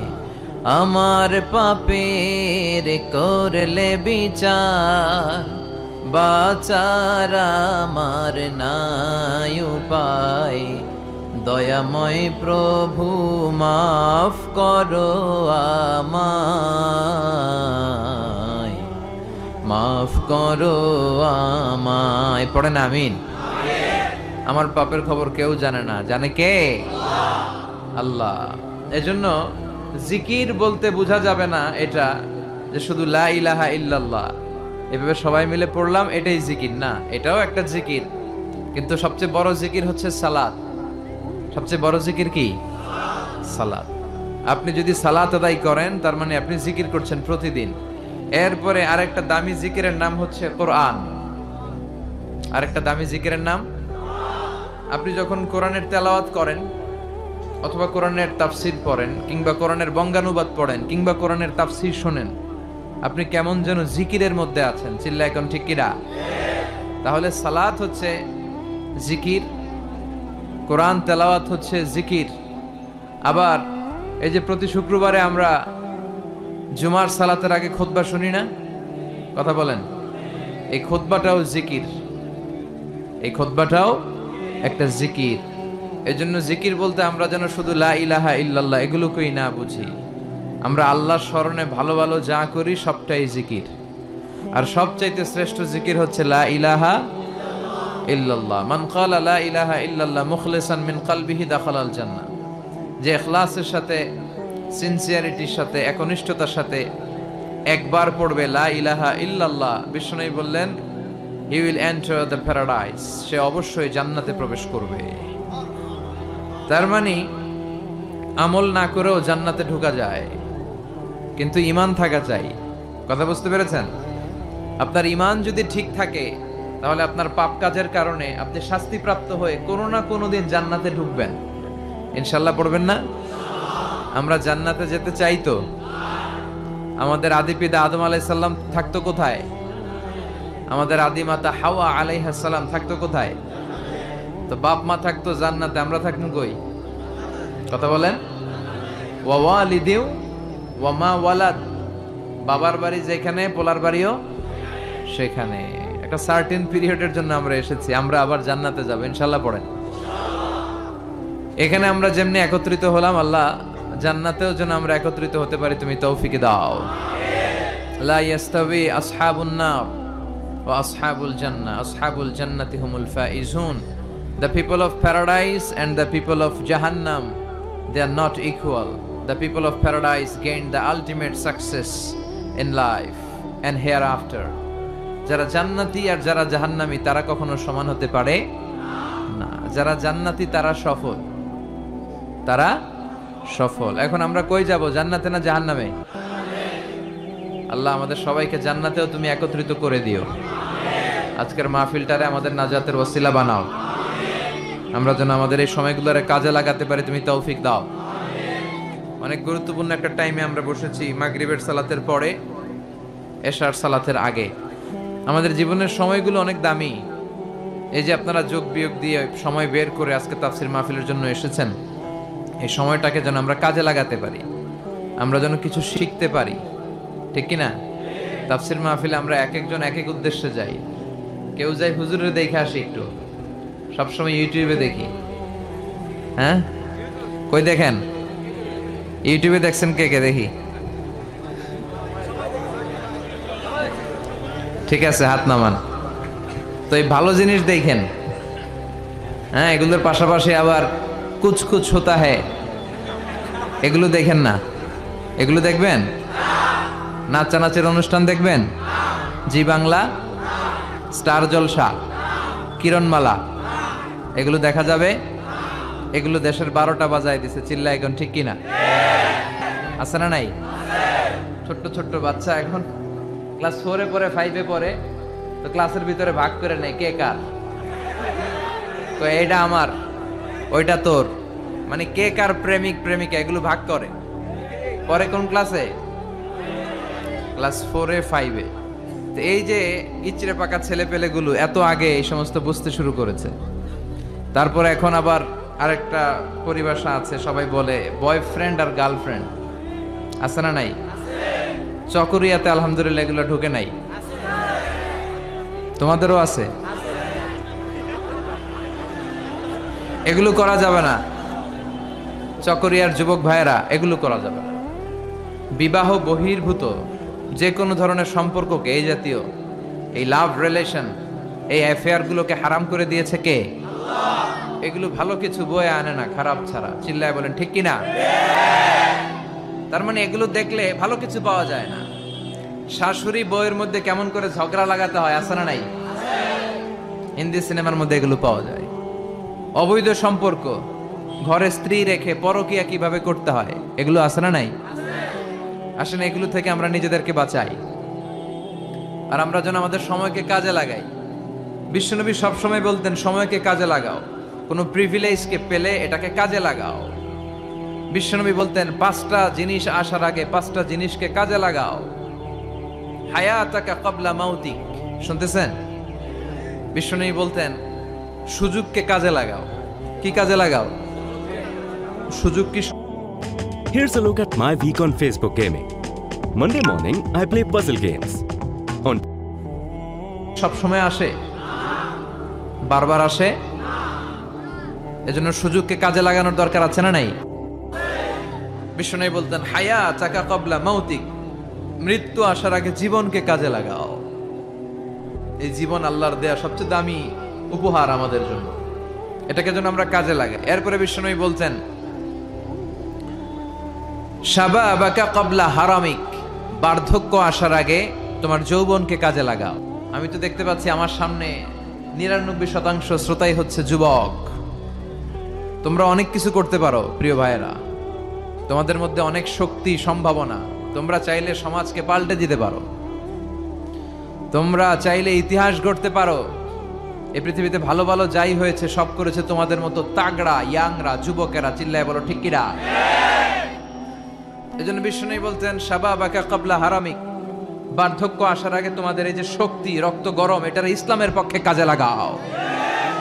কোন দলের পিছনে ঘুরো, কাদেরকে নেতা মানো, কোথায় যে স্লোগান দাও, কোথায় যে সময় কাটাও, একটু চিন্তা করার দরকার আছে না নাই?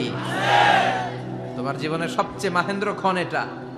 কয়েক বছর পরে এই শক্তিটা থাকবে না। এখন যারা মুরব্বী তারাও একসময় যুবক ছিল নাকি? তারা ছোটবেলা থেকেই মুরব্বী? তারাও যুবক ছিল, তাদের গায়ে অনেক শক্তি ছিল।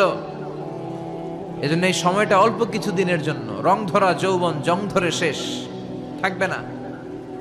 সময়ের আবর্তনে, কালের বিবর্তনে এই কুচকুচে কালো দাড়ি একদিন সাদা হয়ে যাবে, তাই না? এজন্য এই যৌবনটার জন্য আমরা কাজে লাগাই। এখনই আমাদের কাজ করার সময়, এখনই ছোটার সময়, এখনই দৌড়ানোর সময়। সমাজকে, পরিবারকে যা দেয়ার, আল্লাহর ইবাদত যা করার, এখনই তো করার সময়। এজন্য আমরা যেন যৌবনকে কাজে লাগাই। 3 নম্বরে বিষ্ণু বলেছেন ফারাগাকা ক্বাবলা শুগলিক, তোমার ব্যস্ততা আসার আগে অবসরকে কাজে লাগাও। মাঝে মাঝে এমন ব্যস্ত আমরা হয়ে পড়ি, নাভিশ্বাস, শ্বাস ফেলার জায়গা থাকে না, ঠিক কিনা? এর ফাঁকে যখন একটু অবসর পাই আমরা ইবাদত করব কার? তারপর বিষ্ণু ইসলাম বলেছেন গানাকা ক্বাবলা ফাকরিক, তোমার দারিদ্রতা আসার আগে ধনাঢ্যতাকে কাজে লাগাও। আমাদের মধ্য থেকে আলহামদুলিল্লাহ যারা ধনী, আমাদেরকে ধন দিয়েছে কে? এটা কিন্তু পরীক্ষা। আল্লাহ ধনী বানিয়ে মানুষকে পরীক্ষা করে, আবার কাউকে গরিব বানিয়ে পরীক্ষা করে, ঠিক কিনা? তাই যারা সম্পদশালী হয়েছি তারা যেন এটাকে কাজে লাগাই, ইসলামের পক্ষে কাজে লাগাই। যাকাত যাদের ফরজ হয়েছে আমরা যেন যাকাত দেই। যাকাত যারা আদায় করে তাদেরকে পছন্দ করে কে? দে যাকাত, দে যাকাত, তোরা দে রে যাকাত, তোর দিল খুলবে পরে, আগে খুলো খাত। দে যাকাত, দে যাকাত, তোরা দে রে যাকাত, ঠিক কিনা? যাকাত দিলে আল্লাহ আপনার সম্মানকে বাড়িয়ে দিবে। বিষ্ণু ইসলাম বললেন গানাকা ক্বাবলা ফাকরিক, তোমার দারিদ্রতা আসার আগে ধনাঢ্যতাকে কাজে লাগাও। এজন্য সম্পদশালী যারা হয়েছেন, আপনাকে এই সম্পদ দিয়েছে কে? চিল্লায় বলেন কে? নাকি আপনি মালিক হয়েছেন? এটা তো কারুনের স্বভাব ছিল। কারুন বলতো ইন্নামা উতীতুহু আলা ইলমিন ইনদি, আমি আমার জ্ঞান, বিবেক আর বুদ্ধি দিয়ে সম্পদ কামিয়েছি। না, তুমি তোমার জ্ঞান, বিবেক, বুদ্ধি দিয়ে কিছুই কামাতে পারো নাই। তোমাকে সম্পদের মালিক বানিয়েছে কে? এরপর বিষ্ণু ইসলাম বললেন সিহহাতাকা ক্বাবলা মারাদিক ক্বাবলা সাকমিক, তোমার অসুস্থতা আসার আগে তুমি তোমার সুস্থ সময়টাকে ইসলামের পক্ষে কাজে লাগাও। আমরা যখন অসুস্থ থাকি তখন আমাদের কিছু করার ক্ষমতা থাকে? এই যে এখন আমরা সুস্থ যে রইলাম, আমাদেরকে সুস্থ রাখলো কে? এই সুস্থতার মর্যাদা যেন আমরা বুঝি। এই 5টা জিনিস আসার আগে 5টা জিনিসকে কাজে লাগাতে বলেছে বিশ্বনবী মুহাম্মদুর রাসূলুল্লাহ সাল্লাল্লাহু আলাইহি সাল্লাম। আমরা যেন এগুলোকে কাজে লাগাই। এই যে আমাদের সময়টা আমরা যেন কাজে লাগাই, আমরা যেন ইখলাসের সাথে, ইয়াকিনের সাথে, ঈমানের সাথে কথাগুলো শুনি এবং জীবনটাকে যেন পরিবর্তন করি। আল্লাহ তুমি তৌফিক দাও। আরো জোরে পড়ি আমিন। মাতামুহুরি ব্রিজের পূর্ব পাশে দিঘির পাড় আল আমিন ইসলামী কাফেলার সিরাতুন নবী সাল্লাল্লাহু আলাইহি ওয়াসাল্লামের মাহফিল। আজকের প্রোগ্রামের মোহতারাম সভাপতি আলহাজ মাওলানা নুরুল হক সাহেব, সিনিয়র শিক্ষক, আমজাদিয়া ফাজিল ডিগ্রি মাদ্রাসা। আসছে আপনি? মাশাআল্লাহ, তাবারাকাল্লাহ, হুজুর চলে আসছে। এরপর আছেন আলহাজ শওকত ওসমান শওকত, চেয়ারম্যান কাকাড়া ইউনিয়ন পরিষদ। আসছে? ওই যে দেখা হয়েছে যে, ঠিক আছে। প্রধান বক্তা আল্লামা, ডক্টর, এগুলো বাদ দিবেন, শুধু মিজানুর রহমান আজহারি। আমার পরপরই কথা বলবে আল্লামা আবু ইয়াহিয়া জাকারিয়া আল হুসাইনি, ঢাকা। আচ্ছা, কথা বলবে আলহাজ মাওলানা কফিলউদ্দিন, মাওলানা আবুল কালাম সাহেব। যারাই কথা বলেছে এবং বলবে, আল্লাহ তাদের কথা থেকে কোরআন সুন্নাহর আলোকে যা আমরা শুনবো, পাবো, আমরা যেন আমল করতে পারি, আল্লাহ তুমি তৌফিক দাও। আরো জোরে পড়বো আমিন। আমরা আজকে কোরআনের সবচাইতে দামি সূরা থেকে কিছু কথা শুনবো, ইনশাআল্লাহ। পড়েন, বলেন কোরআনের সবচেয়ে দামি সূরা কোনটি? সবাই বলেন। একজন বলছে ইখলাস, আর আপনারা সূরা ফাতিহা, আপনারা বাকারা, ওইদিকে ফাতিহা, পিছনে দলাদলি দেখছেন? হ্যাঁ, আসলে সবচেয়ে দামি সূরা কোনটা আপনার? হ্যাঁ বলেন, কোন সূরা ছাড়া নামাজ হবে না? বাইতুল মুকাররমের ইমাম সাহেব যদি পড়ে সূরা ফাতিহা ছাড়া, কাবা ঘরের ইমাম শাইখ আব্দুর রহমান আস-সুদাই সূরা ফাতিহা ছাড়া নামাজ পড়ছে হবে? এমনকি বিশ্বনবী নিজেও যদি সূরা ফাতিহা ছাড়া নামাজ পড়ে, ওই নামাজটা হবে? হবে না। কারণ বিশ্বনবী নিজেই বলেছেন, লা সালাতা লিমান লাম ইয়াকরা বিফাতিহাতিল কিতাব। যে ব্যক্তি সূরা ফাতিহা সালাতে পড়ে না, তার সালাত হয় না। বিশ্বনবী বলেছেন এটা হচ্ছে আফদালুস সুয়ার, আযমুস সুয়ার, বুখারীর বর্ণনা, আযমুস সুয়ার মিনাল কুরআনিল কারীম, কোরআনের সবচাইতে দামি সূরা। যে সূরা ছাড়া নামাজ হয় না, সূরাটার নাম মুখস্থ আছে না সবার? নাই কার কার দেখি? আমি কই নাই কার কার? একজন হাত তুলে কয় আছে। সবার মুখস্থ আছে না? আলহামদুলিল্লাহ। অনেক হিন্দু ভাইদেরও মুখস্থ, অনেক হিন্দু ভাইরাও সূরা ফাতিহা পড়ে, জানেন? আল্লাহ তাদের হৃদয়ের ভিতরেও তুমি ইমানের নূর দিয়ে হৃদয়টাকে নুরানি করো। এটা আমাদের রেসপন্সিবিলিটি। আমরা মুসলমানরা যদি আমাদের ইসলামের সঠিক কথা বার্তা মেসেজগুলো ঠিকমতো পালন করতাম, এই দেশে কোনো হিন্দু থাকতে পারতো না। সব ইসলামের সৌন্দর্য, ভালোবাসা, ইসলামের ভিতরে ঢুকলেই লাভ, এই লাভ দেখা সব কালেমা পড়ে মুসলমান হয়ে যেত, ঠিক কিনা? কারণ আমরা নিজেরাই তো মানি না, নিজেদের মধ্যে কিলাকিলি আছে না নাই? তো এগুলো দেখে হিন্দুরা ভাবে আমরা যে ধর্ম পালন করি এটাই ভালো। এজন্য আমরা আমাদের ধর্মকে, আমাদের বিশ্বাস, আমাদের ধর্ম বিশ্বাসকে যেন আমরা রিপ্রেজেন্ট করতে পারি সুন্দরভাবে, সহজভাবে। খেয়াল রাখবেন, আদ-দীনু ইউসরুন লা উসরা ফি, দিন হচ্ছে সহজ, এর মধ্যে কাঠিন্যতা নেই। ইউরিদুল্লাহু বিকুমুল ইউসরা ওয়ালা ইউরিদু বিকুমুল উসরা, আল্লাহ তোমাদের জন্য সহজ চান, আল্লাহ তোমাদের জন্য কঠিন চান না, ঠিক কিনা? আল্লাহ এই দিনের মধ্যে কোনো কাঠিন্যতা দেন নাই। বিষ্ণু ঈসা ইসলাম বলেছেন, বাশশিরু ওয়ালা তুনাফিরু, ইয়াসসিরু ওয়ালা তুআসসিরু, তোমরা সুসংবাদ দাও, মানুষকে দিন থেকে ভাগিও না। আমরা দিন থেকে ভাগাই, আছে না নাই? একজন কালিমা পড়ে এখনই মুসলমান হয়েছে, এরপরে আমি শুরু করলাম, আপনার কালকে থেকে সিগারেট ছাড়তে হবে, কালকে থেকে মদ ছাড়তে হবে, আপনার 5 ওয়াক্ত নামাজ পড়া লাগবে, সুন্নত পড়া লাগবে, এইটা লাগবে, ওইটা লাগবে, এইটা হারাম, ওইটা হারাম, ওইটা করা যাবে না, ওইটা নাই, ওইটা নাই। হ্যাঁ কইব, তাইলে আমিও নাই। কথা বলেন, একই বলবে আমিও এই ধর্মে নাই। এজন্য সহজ করে আপনি রিপ্রেজেন্ট করেন। আজকে যদি কেউ কালিমা পড়ে মুসলমান হয়, ওরে আপনি কিচ্ছু বলবেন না, ওরে বলবেন আসো দেখো মসজিদে কি হয়, আমাদের তাফসির মাহফিলে কি বলে, কোরআন টোরান নিয়ে একটু ঘাটো। এরপর আস্তে আস্তে তারা সালাতে নিয়ে যাবেন, 1-2 একটা করে নিতে নিতে রমাদানে আসলে ইফতারি করাবেন আগে, এরপরে রোজার দাওয়াত দিবেন। ধীরে ধীরে সে ইসলামের ভেতরে ঢুকবে, গ্রাজুয়ালি। আল্লাহ কোনো কিছু হুট করে চাপায় দেয় না। এই আল্লাহর সুন্নতটাই আমরা ভুলে যাই। সুন্নাতুল্লাহি ফি আহকামি শরিয়া, আল্লাহ কিভাবে শরীয়তের আহকামগুলো পাঠালেন, এগুলো আমরা ভুলে যাই। মদকে আল্লাহ তাআলা চাইলে একসাথে হারাম করতে পারতেন না, কিন্তু আল্লাহ তাআলা কিন্তু মদকে হুট করে হারাম করার ঘোষণা দেন নাই, তারা মদ খাওয়া বন্ধ করে দিল। এরপর আস্তে আস্তে যখন মদ খাওয়া বন্ধ করতে অভ্যস্ত হতে শুরু করেছে, আল্লাহ আয়াত নাযিল করলেন, ইন্নামাল খামরু ওয়াল মাইসিরু ওয়াল আনসাবু ওয়াল আজলামু রিজজুম মিন আমালি শাইতানি ফাজতানিবু। চিরকালের জন্য এই কথা বললে আল্লাহ মদকে হারাম করে দিলেন। সুবহানাল্লাহ পড়েন। দেখেন কিভাবে আস্তে আস্তে, গ্রাজুয়ালি। এটাই বুঝতে চায় না অনেকে। এটা আমাদের আস্তে আস্তে যে করতে হবে, পরিবর্তনটা যে আস্তে আস্তে হবে। আগে তো হৃদয়ে জায়গা করে নেবেন মানুষের। আগে মানুষের কোথায় ঢুকতে হবে? হৃদয়ে জায়গা করে নেন। তারপর ঠিকই মানুষের একটা আত্মবিশ্বাস আপনার উপর তৈরি হবে, আস্থার জায়গা তৈরি হবে। তখন আপনি মানুষকে গাইড করতে পারবেন। শুরুতে কয় হারাম, শুরুতে কি কয়? হারাম। মানুষকে ভয় দেখায়। বিশ্বনবী নিষেধ করেছেন, ভয় দেখাবা না, খবরদার। বাশশিরু, সুসংবাদ দাও, জান্নাতের সুসংবাদ দাও, ক্ষমার সুসংবাদ দাও। আল্লাহ মহান, আল্লাহ দয়ালু। দ্য বিউটি অফ ইসলাম, ইসলামের সৌন্দর্যগুলো তুলে ধরো, বুঝাতে চেষ্টা করো যে ইসলামের নিয়মগুলো এটা স্বাস্থ্যসম্মত, এটা পরিবেশ বান্ধব, এটা আকলে ধরে, এটা সিভিলাইজড, এটা সভ্য একটা ধর্ম। এগুলো বুঝাও, সৌন্দর্যগুলো আগে মানুষের চোখের সামনে তুলে ধরো। অটোমেটিক্যালি মানুষ ইসলামের রাস্তায় চলে আসবে। চিৎকার করে বলেন ঠিক কিনা? আর শুরুই যদি করেন হারাম দিয়া, শুরুতেই কয়ে দিলাম হারাম, কেউ শুনবে?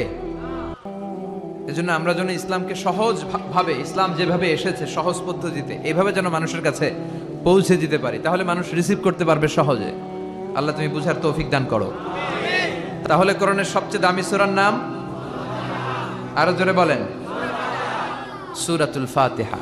আউয়ালুস সুওয়ার নাযালা কামিলান, কোরআনের সর্বপ্রথম যেই সূরাটা পূর্ণাঙ্গভাবে একসাথে নাজিল হয়েছে সেটার নাম হচ্ছে সূরাতুল ফাতিহা। এর আগে কোন সূরা পরিপূর্ণভাবে একসাথে নাজিল হয় নাই। 5 আয়াত, 2 আয়াত, 3 আয়াত, পরে বিশ্বনবী এগুলো মিলাই নিছে। সুবহানাল্লাহ পড়েন।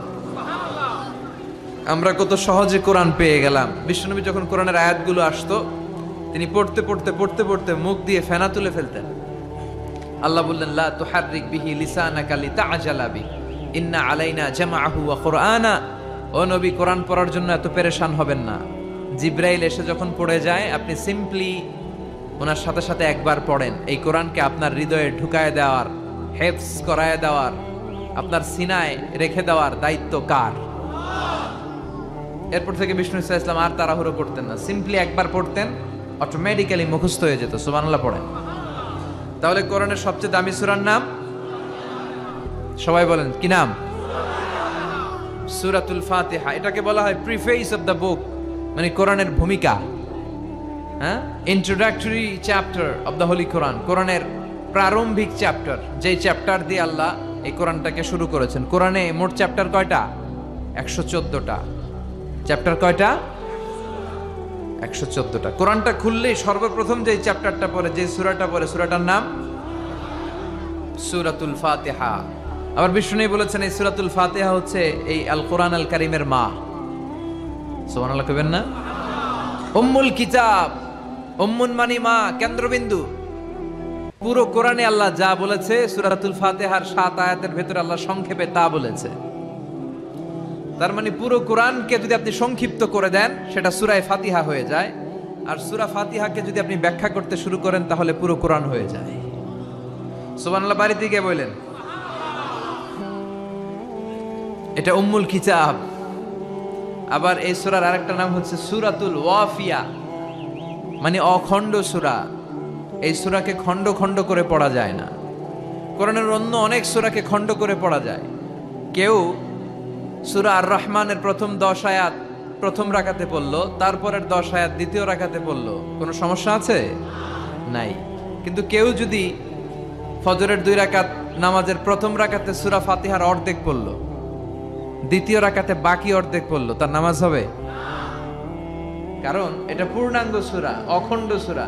এই সূরাকে খণ্ড খণ্ড করে পড়া যায় না, ভাগ করে পড়া যায় না। এটা পড়লে পুরোটাই পড়তে হয়। চিৎকার করে বলেন ঠিক কিনা? আবার এই সূরার আরেকটা নাম হচ্ছে সূরাতুদ দুআ। কি নাম? দোয়া মানে কি? দোয়া করা। দোয়া মানে প্রার্থনা করা, চাওয়া, মাংনা, ফরিয়াদ করা। বিষ্ণু বলেছেন, ইযা ইসতাআনতা ফাসতাইন বিল্লাহ। সাহায্য চাইতে হলে আল্লাহর কাছে চাও। কিছু চাইলে আল্লাহর কাছে চাও। সাহায্যের দরকার হলে একজনের কাছে হাত পাতো, তিনি কে? এই সূরাতে আমরা আল্লাহর কাছে চাই। আমরা প্রতিদিন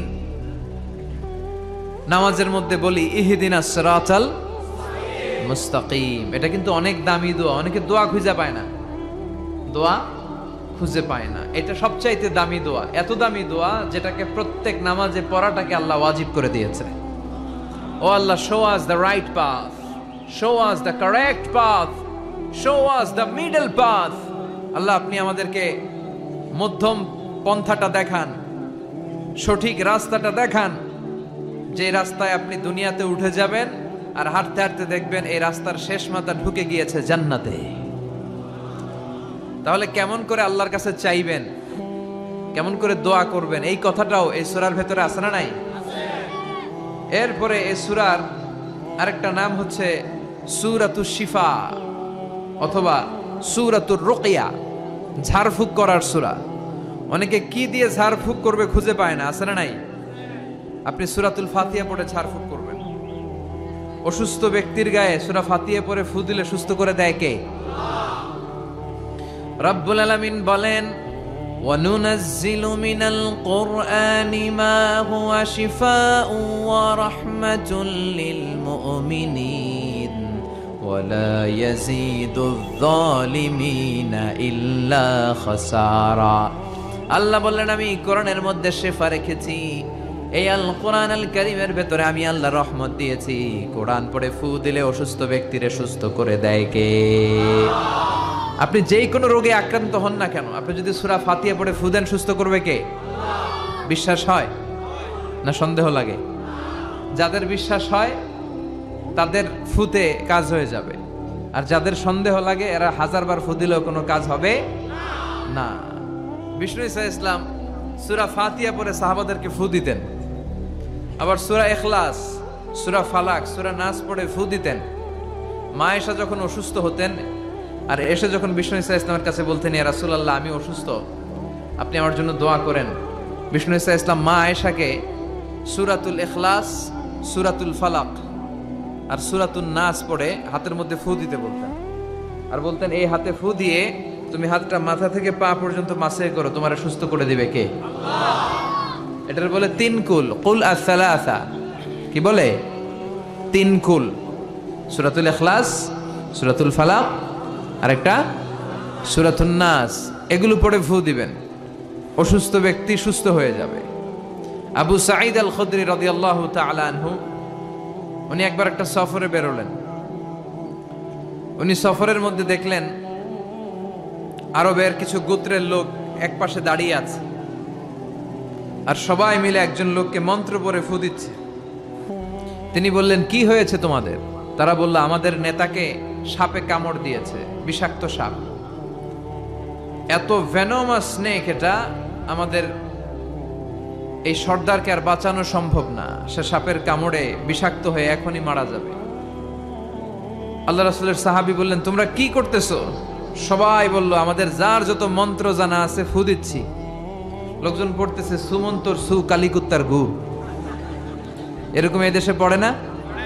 হ্যাঁ, তো এগুলোতে কেউ সুস্থ হয়? কথা বলেন। আল্লাহ রাসূলের সাহাবী বললেন, কোনো মন্ত্রতন্ত্রে কাজ হবে না, আমার কাছে এমন এক জিনিস জানা আছে যেটা পড়ে আমি ফু দিব, সুস্থ করে দিবে কে? আবু সাঈদ আল খুদরি রাদিয়াল্লাহু তাআলা আনহু গেলেন, সবাইকে সরিয়ে তিনি সূরা ফাতিহা পড়লেন। উনি এর আগে জীবনে কখনো রুকিয়া করে না, এই ঝাড়ফুঁক করে না, এই প্রথম অন টেস্ট। কি করতেছে? অন টেস্ট করতেছে। উনি সূরা ফাতিহা পড়ে ফু দেওয়ার সাথে সাথে মুহূর্তের মধ্যে অসুস্থ ব্যক্তিটা সুস্থ হয়ে যায়। এবার সাহাবীদেরকে অনেকগুলো ছাগল দেয়া হলো। শুরুতে চুক্তি ছিল যে আমাদেরকে অনেকগুলো ছাগল দিতে হবে, কোনো বর্ণনায় এসেছে 30টি, কোনো বর্ণনায় তার চেয়েও বেশি। এবার সাহাবারা ছাগল নিয়ে ফিরে আসতেছেন, পথিমধ্যে প্রচন্ড ক্ষুধা লেগেছে, কয়েকটা ছাগল জবাই করে সবাই খেলেন। এরপর মদিনায় ফিরে আসলেন, সবাই বললো যে কোরআন দিয়ে ফু দিয়ে যে ছাগল আনলাম, আবার ছাগলের গোশতও খাইলাম, এটা জায়েজ হয়েছে কিনা বিশ্বনবীর মাসালা জিজ্ঞেস করার দরকার আছে না নাই? সবাই মদিনাতে যে বিশ্বনবীর মাসালা জিজ্ঞেস করতে লাগলো, ইয়া রাসূলুল্লাহ আমরা কোরআন দিয়ে রুকিয়া করেছি, ঝাড়ফুঁক করেছি, তার বিনিময়ে 30টা ছাগলও নিয়েছি, এখন কি করব বলেন? বিশ্বনবী বললেন, কিছু করা লাগবে না, আরো খাও, খাও, কোনো সমস্যা নাই, কারণ তোমরা কোরআনের দাম বাড়ায় দিছো, এটা জায়েজ হয়েছে। আর তোমরা ভাগ বটোয়ারা করে ছাগল নেওয়ার পরে ছাগলের গোশত কিছু থাকলে আমারও দিও। সুবহানাল্লাহ পড়বেন না? সূরাতুল ফাতিহা এটাকে বলে সূরাতুর রুকিয়া, সূরাতুশ শিফা। পৃথিবীর অনেক দেশে, মুসলিম দেশে, ওখানে আমি দেখেছি রুকিয়া সেন্টার আছে। কি সেন্টার? আর আমগো দেশে আছে কবিরাজির সেন্টার। কথা কন, আমগো দেশে কি সেন্টার? কবিরাজির সেন্টার। আপনাদের চকরিয়া আছে? কি দিয়ে করে এগুলা? হ্যাঁ, গাছের পাতা টাতা, হ্যাঁ, গাছের ঔষধি গুণ সমৃদ্ধ বনাজি যেই গাছ আছে, ওগুলোর ভেতর থেকে শিফা নেওয়া যাবে, সমস্যা নাই। কিন্তু ব্যাঙের ঠ্যাং, টিকটিকির লেজ আছে না নাই, এগুলো দিয়ে মন্ত্রতন্ত্র পরে তাবিজ দেয়, এগুলো নেওয়া যাবে? তাবিজ ঝুলানো শিরক, তাবিজ ঝুলানো শিরক। কোরআনের আয়াত দিয়ে তাবিজ দিলে কি হবে? ইখতিলাফ আছে। কেউ বলেছে কোরআনের আয়াত দিয়ে হলে জায়েজ, কিন্তু শক্ত যে মতামতটা, অথেন্টিক যেই অপিনিয়ন, সেটা হচ্ছে না, আপনি তাবিজ ঝুলাবেন না, কারণ বিশ্বনবী ঝুলাই নাই, আপনি রুকিয়া করবেন। তো পৃথিবীর অনেক দেশে তাদের ওখানে আছে রুকিয়া সেন্টার, আমগো দেশে আছে কবিরা সেন্টার। এগুলো না করে আপনারা রুকিয়া সেন্টার করবেন। বিশ্বনবীর শিখানো যতগুলো পদ্ধতি আছে সবগুলোর ভেতরে বরকত আছে না নাই? বিশ্বনবী বলতেন তোমরা কালিজিরা খাও, হাব্বাতুস সাউদা শিফাউন মিন কুল্লি দা ইল্লা সাম। বিশ্বনবী বলতেন মৃত্যু ছাড়া এই কালিজিরা সব রোগের ঔষধ।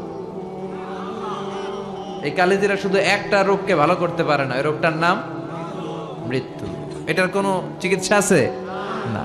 এরপর বিশ্বনবী মধু খাইতে বলতেন। মধু কোরআনে বলা হয়েছে ফিহি শিফাউন লিন্নাস, মধুর ভেতরে মুমিনদের জন্য আছে রেমেডি, শিফা। আপনি মধু খাবেন, আপনারা সুস্থ করে দিবে কে?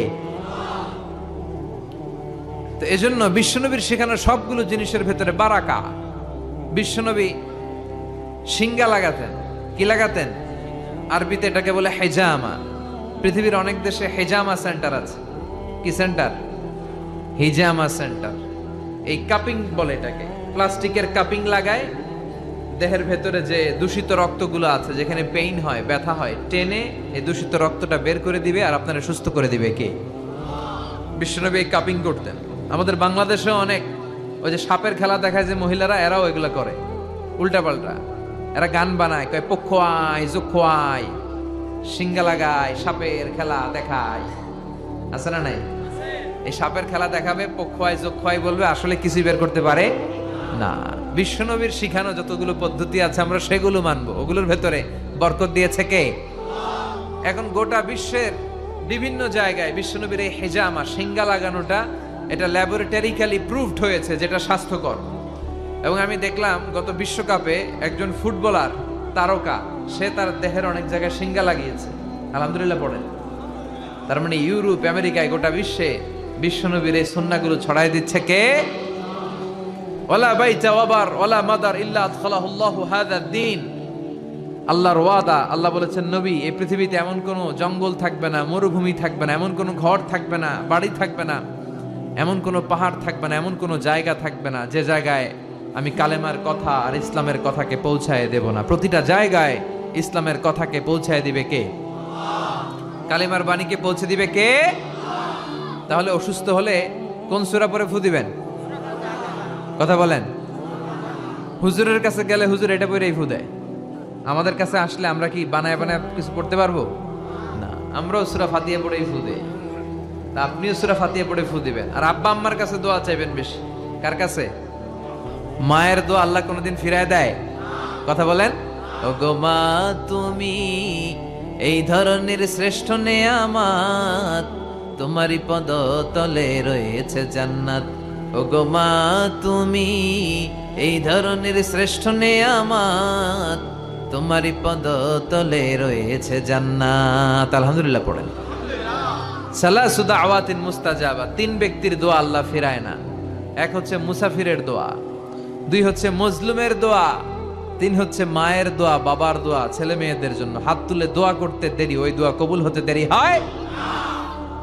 এজন্য মায়ের কাছে দোয়া চাইবেন তো, বাবার কাছে। গোটা পৃথিবীর সবগুলো পীর সাহেব মিলে যদি ফু দেয় আর আপনার মা যদি শুধু বিসমিল্লাহ বলে ফু দেয়, মায়ের দোয়া কবুল করে নিবে কে? কত বড় দামি সম্পদ আমাদের ঘরে আমরা জানি না। বিষ্ণু বলেছেন কিয়ামতের একটা আলামত হচ্ছে, কিয়ামতের আগ দিয়ে বিয়ের পর ছেলেগুলো মাকে ভুলে যাবে আর বউয়ের ওন্নার পিছনে খালি ছুটবে, দৌড়াবে। বউ পাগলা, মারে ভুলা যায়, আছে না নাই? চকরিয়াতে মাশাআল্লাহ এগুলা নাই কি? বেশি? সর্বনাশ। যুবক ভাইরা এগুলো করবা না। আব্বা আম্মার কাছ থেকে দোয়া নিবা। খেয়াল রাখবেন, আপনি যত নামাজ পড়েন, আপনি যত রোজা করেন, আপনি যত ইবাদত করেন, আপনি যত হজ করেন, যত দান করেন, আপনার আব্বা আর আপনার আম্মা যদি আপনার উপরে নাখোশ থাকে, আপনার ইবাদত আপনারে বাঁচাতে পারবে না। আপনি সেজদা দিতে দিতে কপালে দাগ ফেলেছেন, এই কালো দাগে আপনারে কিছু করে দিতে পারবে না যদি আব্বা আম্মা আপনার বিরুদ্ধে আল্লাহর কাছে নালিশ করে। এজন্য আব্বা আম্মার কাছ থেকে দোয়া নিতে রাজি আছেন তো? আর অসুস্থ হলে কি পড়ে ফু দিবেন? সবাই বলেন, মনে থাকবে?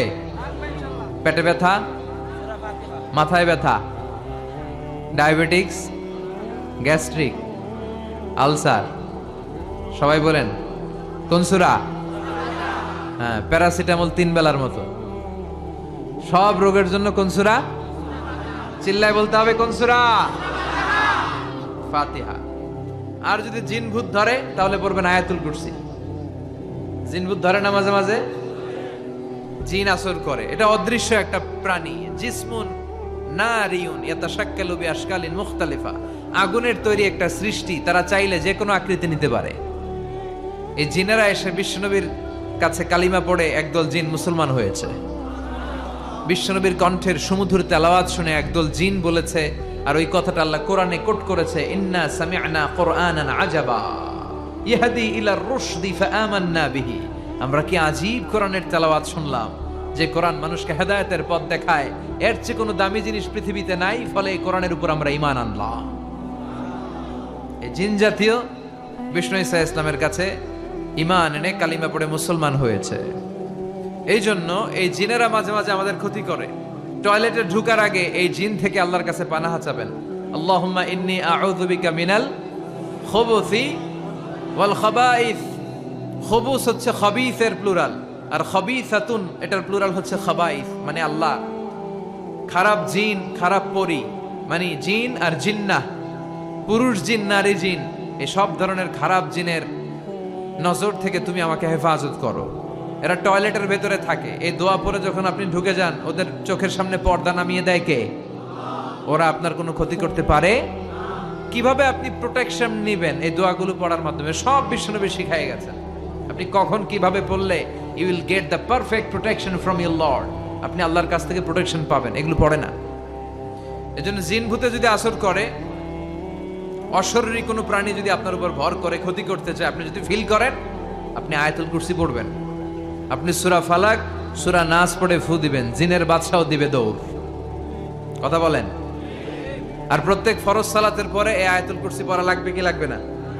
বিষ্ণু বলেছেন, মান ক্বারা আয়াতুল কুরসি দুবুরা কুল্লি সালাতিন মাকতুবা লাম ইয়ামনাহু মিন দুখুলিল জান্নাতি ইল্লাল মাউত।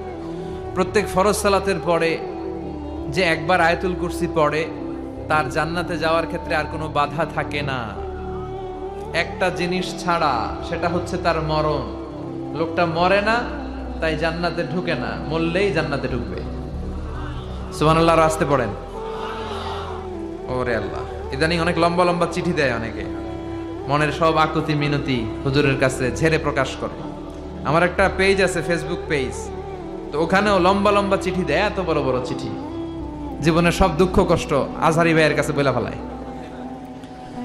তো আল্লাহ তাদেরকে কবুল করুক, যারা ইসলামিকলি সলিউশন চায়, যারা অন্যদিকে না যে কোরআনে কি আছে, সুন্নায় কি আছে, ওইভাবে সাজেশন চায়। আল্লাহ তাদের সবাইকে তুমি কবুল করো। তাহলে আমরা অসুস্থ হলে সূরাতুল ফাতিহা পড়বো, ঠিক কিনা? এই সূরার আরেকটা নাম দিয়েছেন বিশ্বনবী, সেটা হচ্ছে সাবউল মাসানি। কি নাম? চিল্লায় বলেন। وَلَقَدْ آتَيْنَاكَ سَبْعًا مِّنَ الْمَثَانِي وَالْقُرْآنَ الْعَظِيمَ। আল্লাহ বললেন, নবী, আমি আপনারে সাবউল মাসানি দিয়েছি, আমি আপনারে নিত্য পাঠনীয় 7টা বাক্য দিয়েছি, আর কোরআনে আজিম দিয়েছি। বিশ্বনবী বলেন, এই সূরাতুল ফাতিহার এত দাম, এই সূরার মতো মর্যাদার সূরা তাওরাতের ভেতরে নাই। আল্লাহু আকবার। এই সূরার মতো মর্যাদা পূর্ণ সূরা ইনজিলের ভেতরে নাই। এই সূরার মতো দামি সূরা সুহুফ ইব্রাহিম ও মুসার ভেতরে নাই, ইনজিলের ভেতরে নাই, তাওরাতের মধ্যে নাই, কোন কিতাবের ভেতরে নাই। এই সূরার নাম হলো সূরাতুল ফাতিহা। সাবউল মাসানি, নিত্য পাঠনীয় সপ্ত বাক্য, মানে এমন 7টা বাক্য যেটা সব সময় পড়তে হয়। সব সময় পড়তে হয়। যারা প্রতিদিন নামাজ পড়েন তাদের সূরা ফাতিহা পড়া লাগে না? শুধু ফরজ নামাজগুলা যারা পড়ে 5 ওয়াক্তের শুধু ফরজ, তাদের কমপক্ষে এই সূরা ফাতিহাটা 17 বার পড়া লাগে। কয়বার? আর যারা সুন্নাত সহ পড়ে তাদের কমপক্ষে 32 বার পড়া লাগে। কয়বার? 32 বার। তাহলে যার বয়স 60 বা 70, ছোটবেলা থেকেই উনি যদি নামাজি লোক হয়, তাহলে উনি উনার জীবনে সূরা ফাতিহা কয় কোটি বার পড়ছে, উনার হিসাব আছে? কথা বলেন। আমরাও জীবনে কত লক্ষ লক্ষ বার সূরা ফাতিহা নামাজে তেলাওয়াত করছি, কারো কোনো হিসাব জানা আছে? এত লক্ষ বার সূরা ফাতিহা পড়ার পরেও কোনোদিন কি মনে হয়েছে যে সূরাটা পুরান পুরান লাগে? হ্যাঁ, একটা গান যদি আপনি 10 বার শোনেন, হ্যাঁ 20 বার শোনেন, 100 বার শোনেন, 1000 বার, আর ভাল লাগবে? কিন্তু লক্ষ লক্ষ কোটি কোটি বার সূরা ফাতিহা পড়ার পরেও কোনোদিন কি আপনার মনে প্রশ্ন জেগেছে কি রে এই সূরাটা আর ভাল লাগে না, পুরান পুরান লাগে, আজকে আর এই সূরা পড়ুন না, কুল হুয়াল্লাহ দিয়ে নামাজ শুরু করুন? কথা বলেন। এভাবে কখনো কোরআনকে পুরাতন মনে হয়? এটা কোরআনের মুআজিজা, চিৎকার করে বলেন ঠিক কি না? এজন্য রাব্বুল আলামিন বলেন ওয়ালাকাদ আতাইনাকা সাবআম মিনাল মাসানি ওয়াল কুরআনাল আযীম। ও নবী, আমি আপনার নিত্য পাঠনীয় সপ্তবাক্য দিয়েছি, যে এই 7টা বাক্য প্রতিদিন নামাজে পড়তে হয়। আলহামদুলিল্লাহ পড়েন।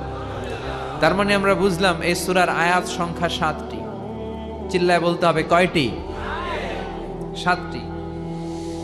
এই সূরাটাকে আল্লাহ কেমন যেন একটা মানপত্রের মতো বানিয়েছেন। আমাদের কোনো প্রোগ্রামে যদি প্রধানমন্ত্রী আসে, এমপি আসে, আমরা তাদেরকে স্মারকলিপি বা মানপত্র দেই না? এই মানপত্রের শুরুতে আমরা এমপি সাহেবের, মন্ত্রী সাহেবের প্রশংসা করি। কি করি? প্রথমে প্রশংসা করি, এরপরে নিজেদের পরিচয় দেই যে আমরা কারা, আর সবশেষে আমরা আমাদের দাবি দাওয়া পেশ করি। ঠিক কিনা? এই সূরার ভেতরে আল্লাহ তাআলা 3 ভাগে সূরাটাকে ভাগ করেছেন। প্রথমে আল্লাহ বলছেন আমার প্রশংসা তোমরা করবে, যেমন মন্ত্রীর প্রশংসা তোমরা যেমনি করো, শুরুতে আমার প্রশংসা করে নিবে। এরপরে তোমরা কারা, তোমাদের পরিচয় আমার কাছে দিবে, আর সবশেষে তোমাদের কি দাবি দেওয়া, কি দরকার, কি চাহিদা আমার কাছে বলবে, আমি পূরণ করে দেব। ঠিক কিনা? আমাদের মনের চাহিদা পূরণ করে দিতে পারে কে? কেউ যেটা দেয় না, দেয় কে? আমাদের যার যা লাগবে সবও যদি দিয়ে দেয়, আল্লাহর কোনো কমতি হবে? আল্লাহ বলে লাউ আন্না আউওয়ালাকুম ওয়া আখিরাকুম ওয়া ইনসাকুম ওয়া জিন্নাকুম কামু আলা সাঈদিন ওয়াহিদ।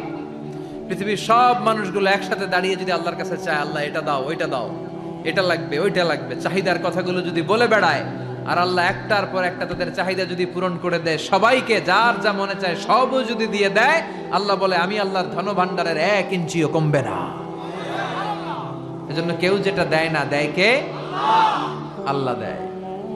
তার মানে এই সূরার শুরুতে কেমন করে আল্লাহর প্রশংসা করব আল্লাহ সেটা শিখালেন, তারপরে কেমন করে আমরা আমাদের পরিচয় আল্লাহর কাছে তুলে ধরবো সেটা শিখালেন, আর সব শেষে নিজেদের দাবি দাওয়া আল্লাহর কাছে কেমন করে পেশ করব সেটাও শিখালেন। ঠিক কিনা? পড়েন আউযু বিল্লাহি মিনাশ শাইতানির রাজীম, বিসমিল্লাহির রহমানির রহিম, আলহামদুলিল্লাহি রাব্বিল আলামিন, আর রহমানির রহিম, মালিকি ইয়াউমিদ্দিন। পড়েন আল্লাহু আকবার। আল্লাহ শুরু করলেন কেমন করে আমরা আল্লাহর প্রশংসা করব। আল্লাহ বললেন এভাবে কর, প্রত্যেক নামাজের শুরুতে বল আলহামদুলিল্লাহি রাব্বিল আলামিন। সকল প্রশংসার মালিক, এই দুনিয়ার বুকে যত ধরনের প্রশংসা হতে পারে সব প্রশংসার মালিক কে? হামদুন মানে প্রশংসা, হামদুন মানে প্রশংসা। আর হামদুনের সাথে যদি আলিফ লাম লাগানো হয় তাহলে অর্থ হয়ে যায় সকল প্রশংসা। আওয়াজ করে বলেন হামদুন মানে। আর যদি আলিফ লাম লাগায় দেন তাহলে অর্থ হয় সকল প্রশংসা। প্রশংসা যত ধরনের হতে পারে, যত ডিজাইনের হতে পারে, যত স্টাইলের হতে পারে, যত কিসিমের হতে পারে, সকল প্রশংসার মালিক কে? প্রশংসা হয় সুন্দরের, প্রশংসা হয় কার? যেটা অসুন্দর, কুৎসিত, খারাপ দেখা যায় ওইটার প্রশংসা হয়। প্রশংসা হয় কিসের? আর সবচেয়ে সুন্দর কে? চিল্লায় বলেন কে? দুনিয়া সুন্দর, মানুষ সুন্দর, আসমান সুন্দর, জমিন সুন্দর, সুন্দরে সুন্দরে পাল্লা, জানি না কত সুন্দর তুমি আল্লাহ, জানি না কত সুন্দর তুমি আল্লাহ।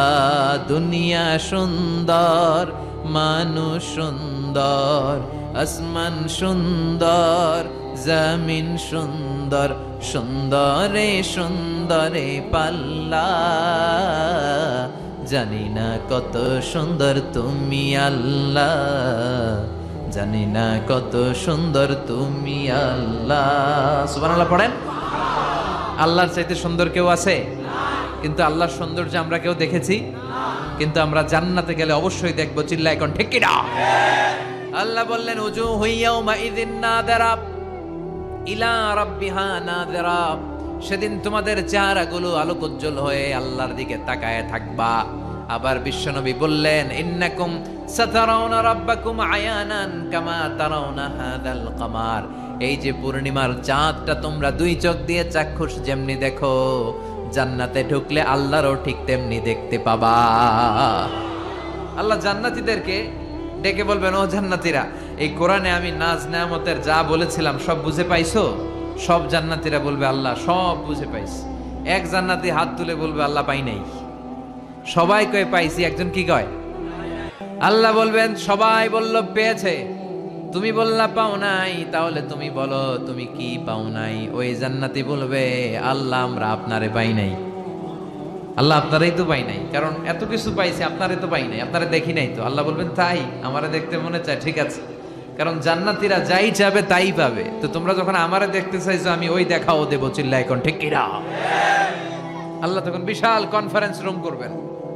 ওই রুমের ভিতরে, ওই হলের ভিতরে আল্লাহ সবাইকে বসার সুযোগ দিবেন জান্নাতীদেরকে, এবং সেখানে আল্লাহ তাআলা নিজের সৌন্দর্য, নিজের নূরের তাজাল্লি জান্নাতীদের কাছে প্রকাশ করে দিবেন।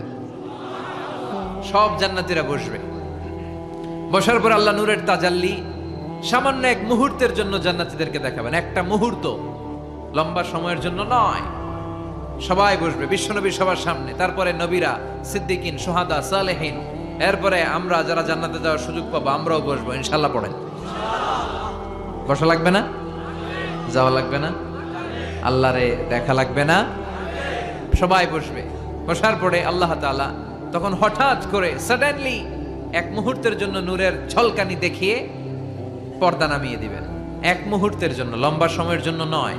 কিন্তু জান্নাতীরা ওই এক মুহূর্তের ঝলকানি দেখে অপলক নেত্রে এরকম তাকায় থাকবে। লক্ষ লক্ষ কোটি কোটি বছর এরকম তাকায় থাকবে। কিন্তু সামনে কি আর নূরের ঝলক আছে? ওইটা আসছিল এক মুহূর্তের জন্য, তারপরেই তো নাই। কিন্তু কি যে দেখলাম, কি সুন্দর, ওইটা দেখে লক্ষ কোটি বছর শেষ হয়ে যাবে, কেটে যাবে। সুবহানাল্লাহ পড়েন। তার মানে প্রশংসা হয় সুন্দরের, আর আল্লাহর চাইতে সুন্দর মহাবিশ্বে কেউ নাই। এজন্য সকল প্রশংসার মালিক কে?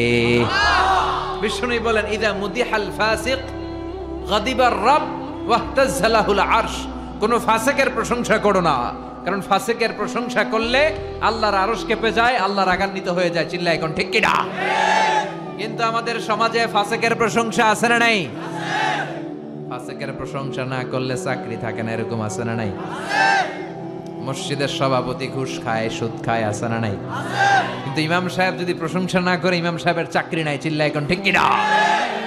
সমাজপতি, সমাজের নেতা, এদের প্রশংসা করা লাগে। ভালো হইলেও প্রশংসা করা লাগে, খারাপ হইলেও প্রশংসা করা লাগে।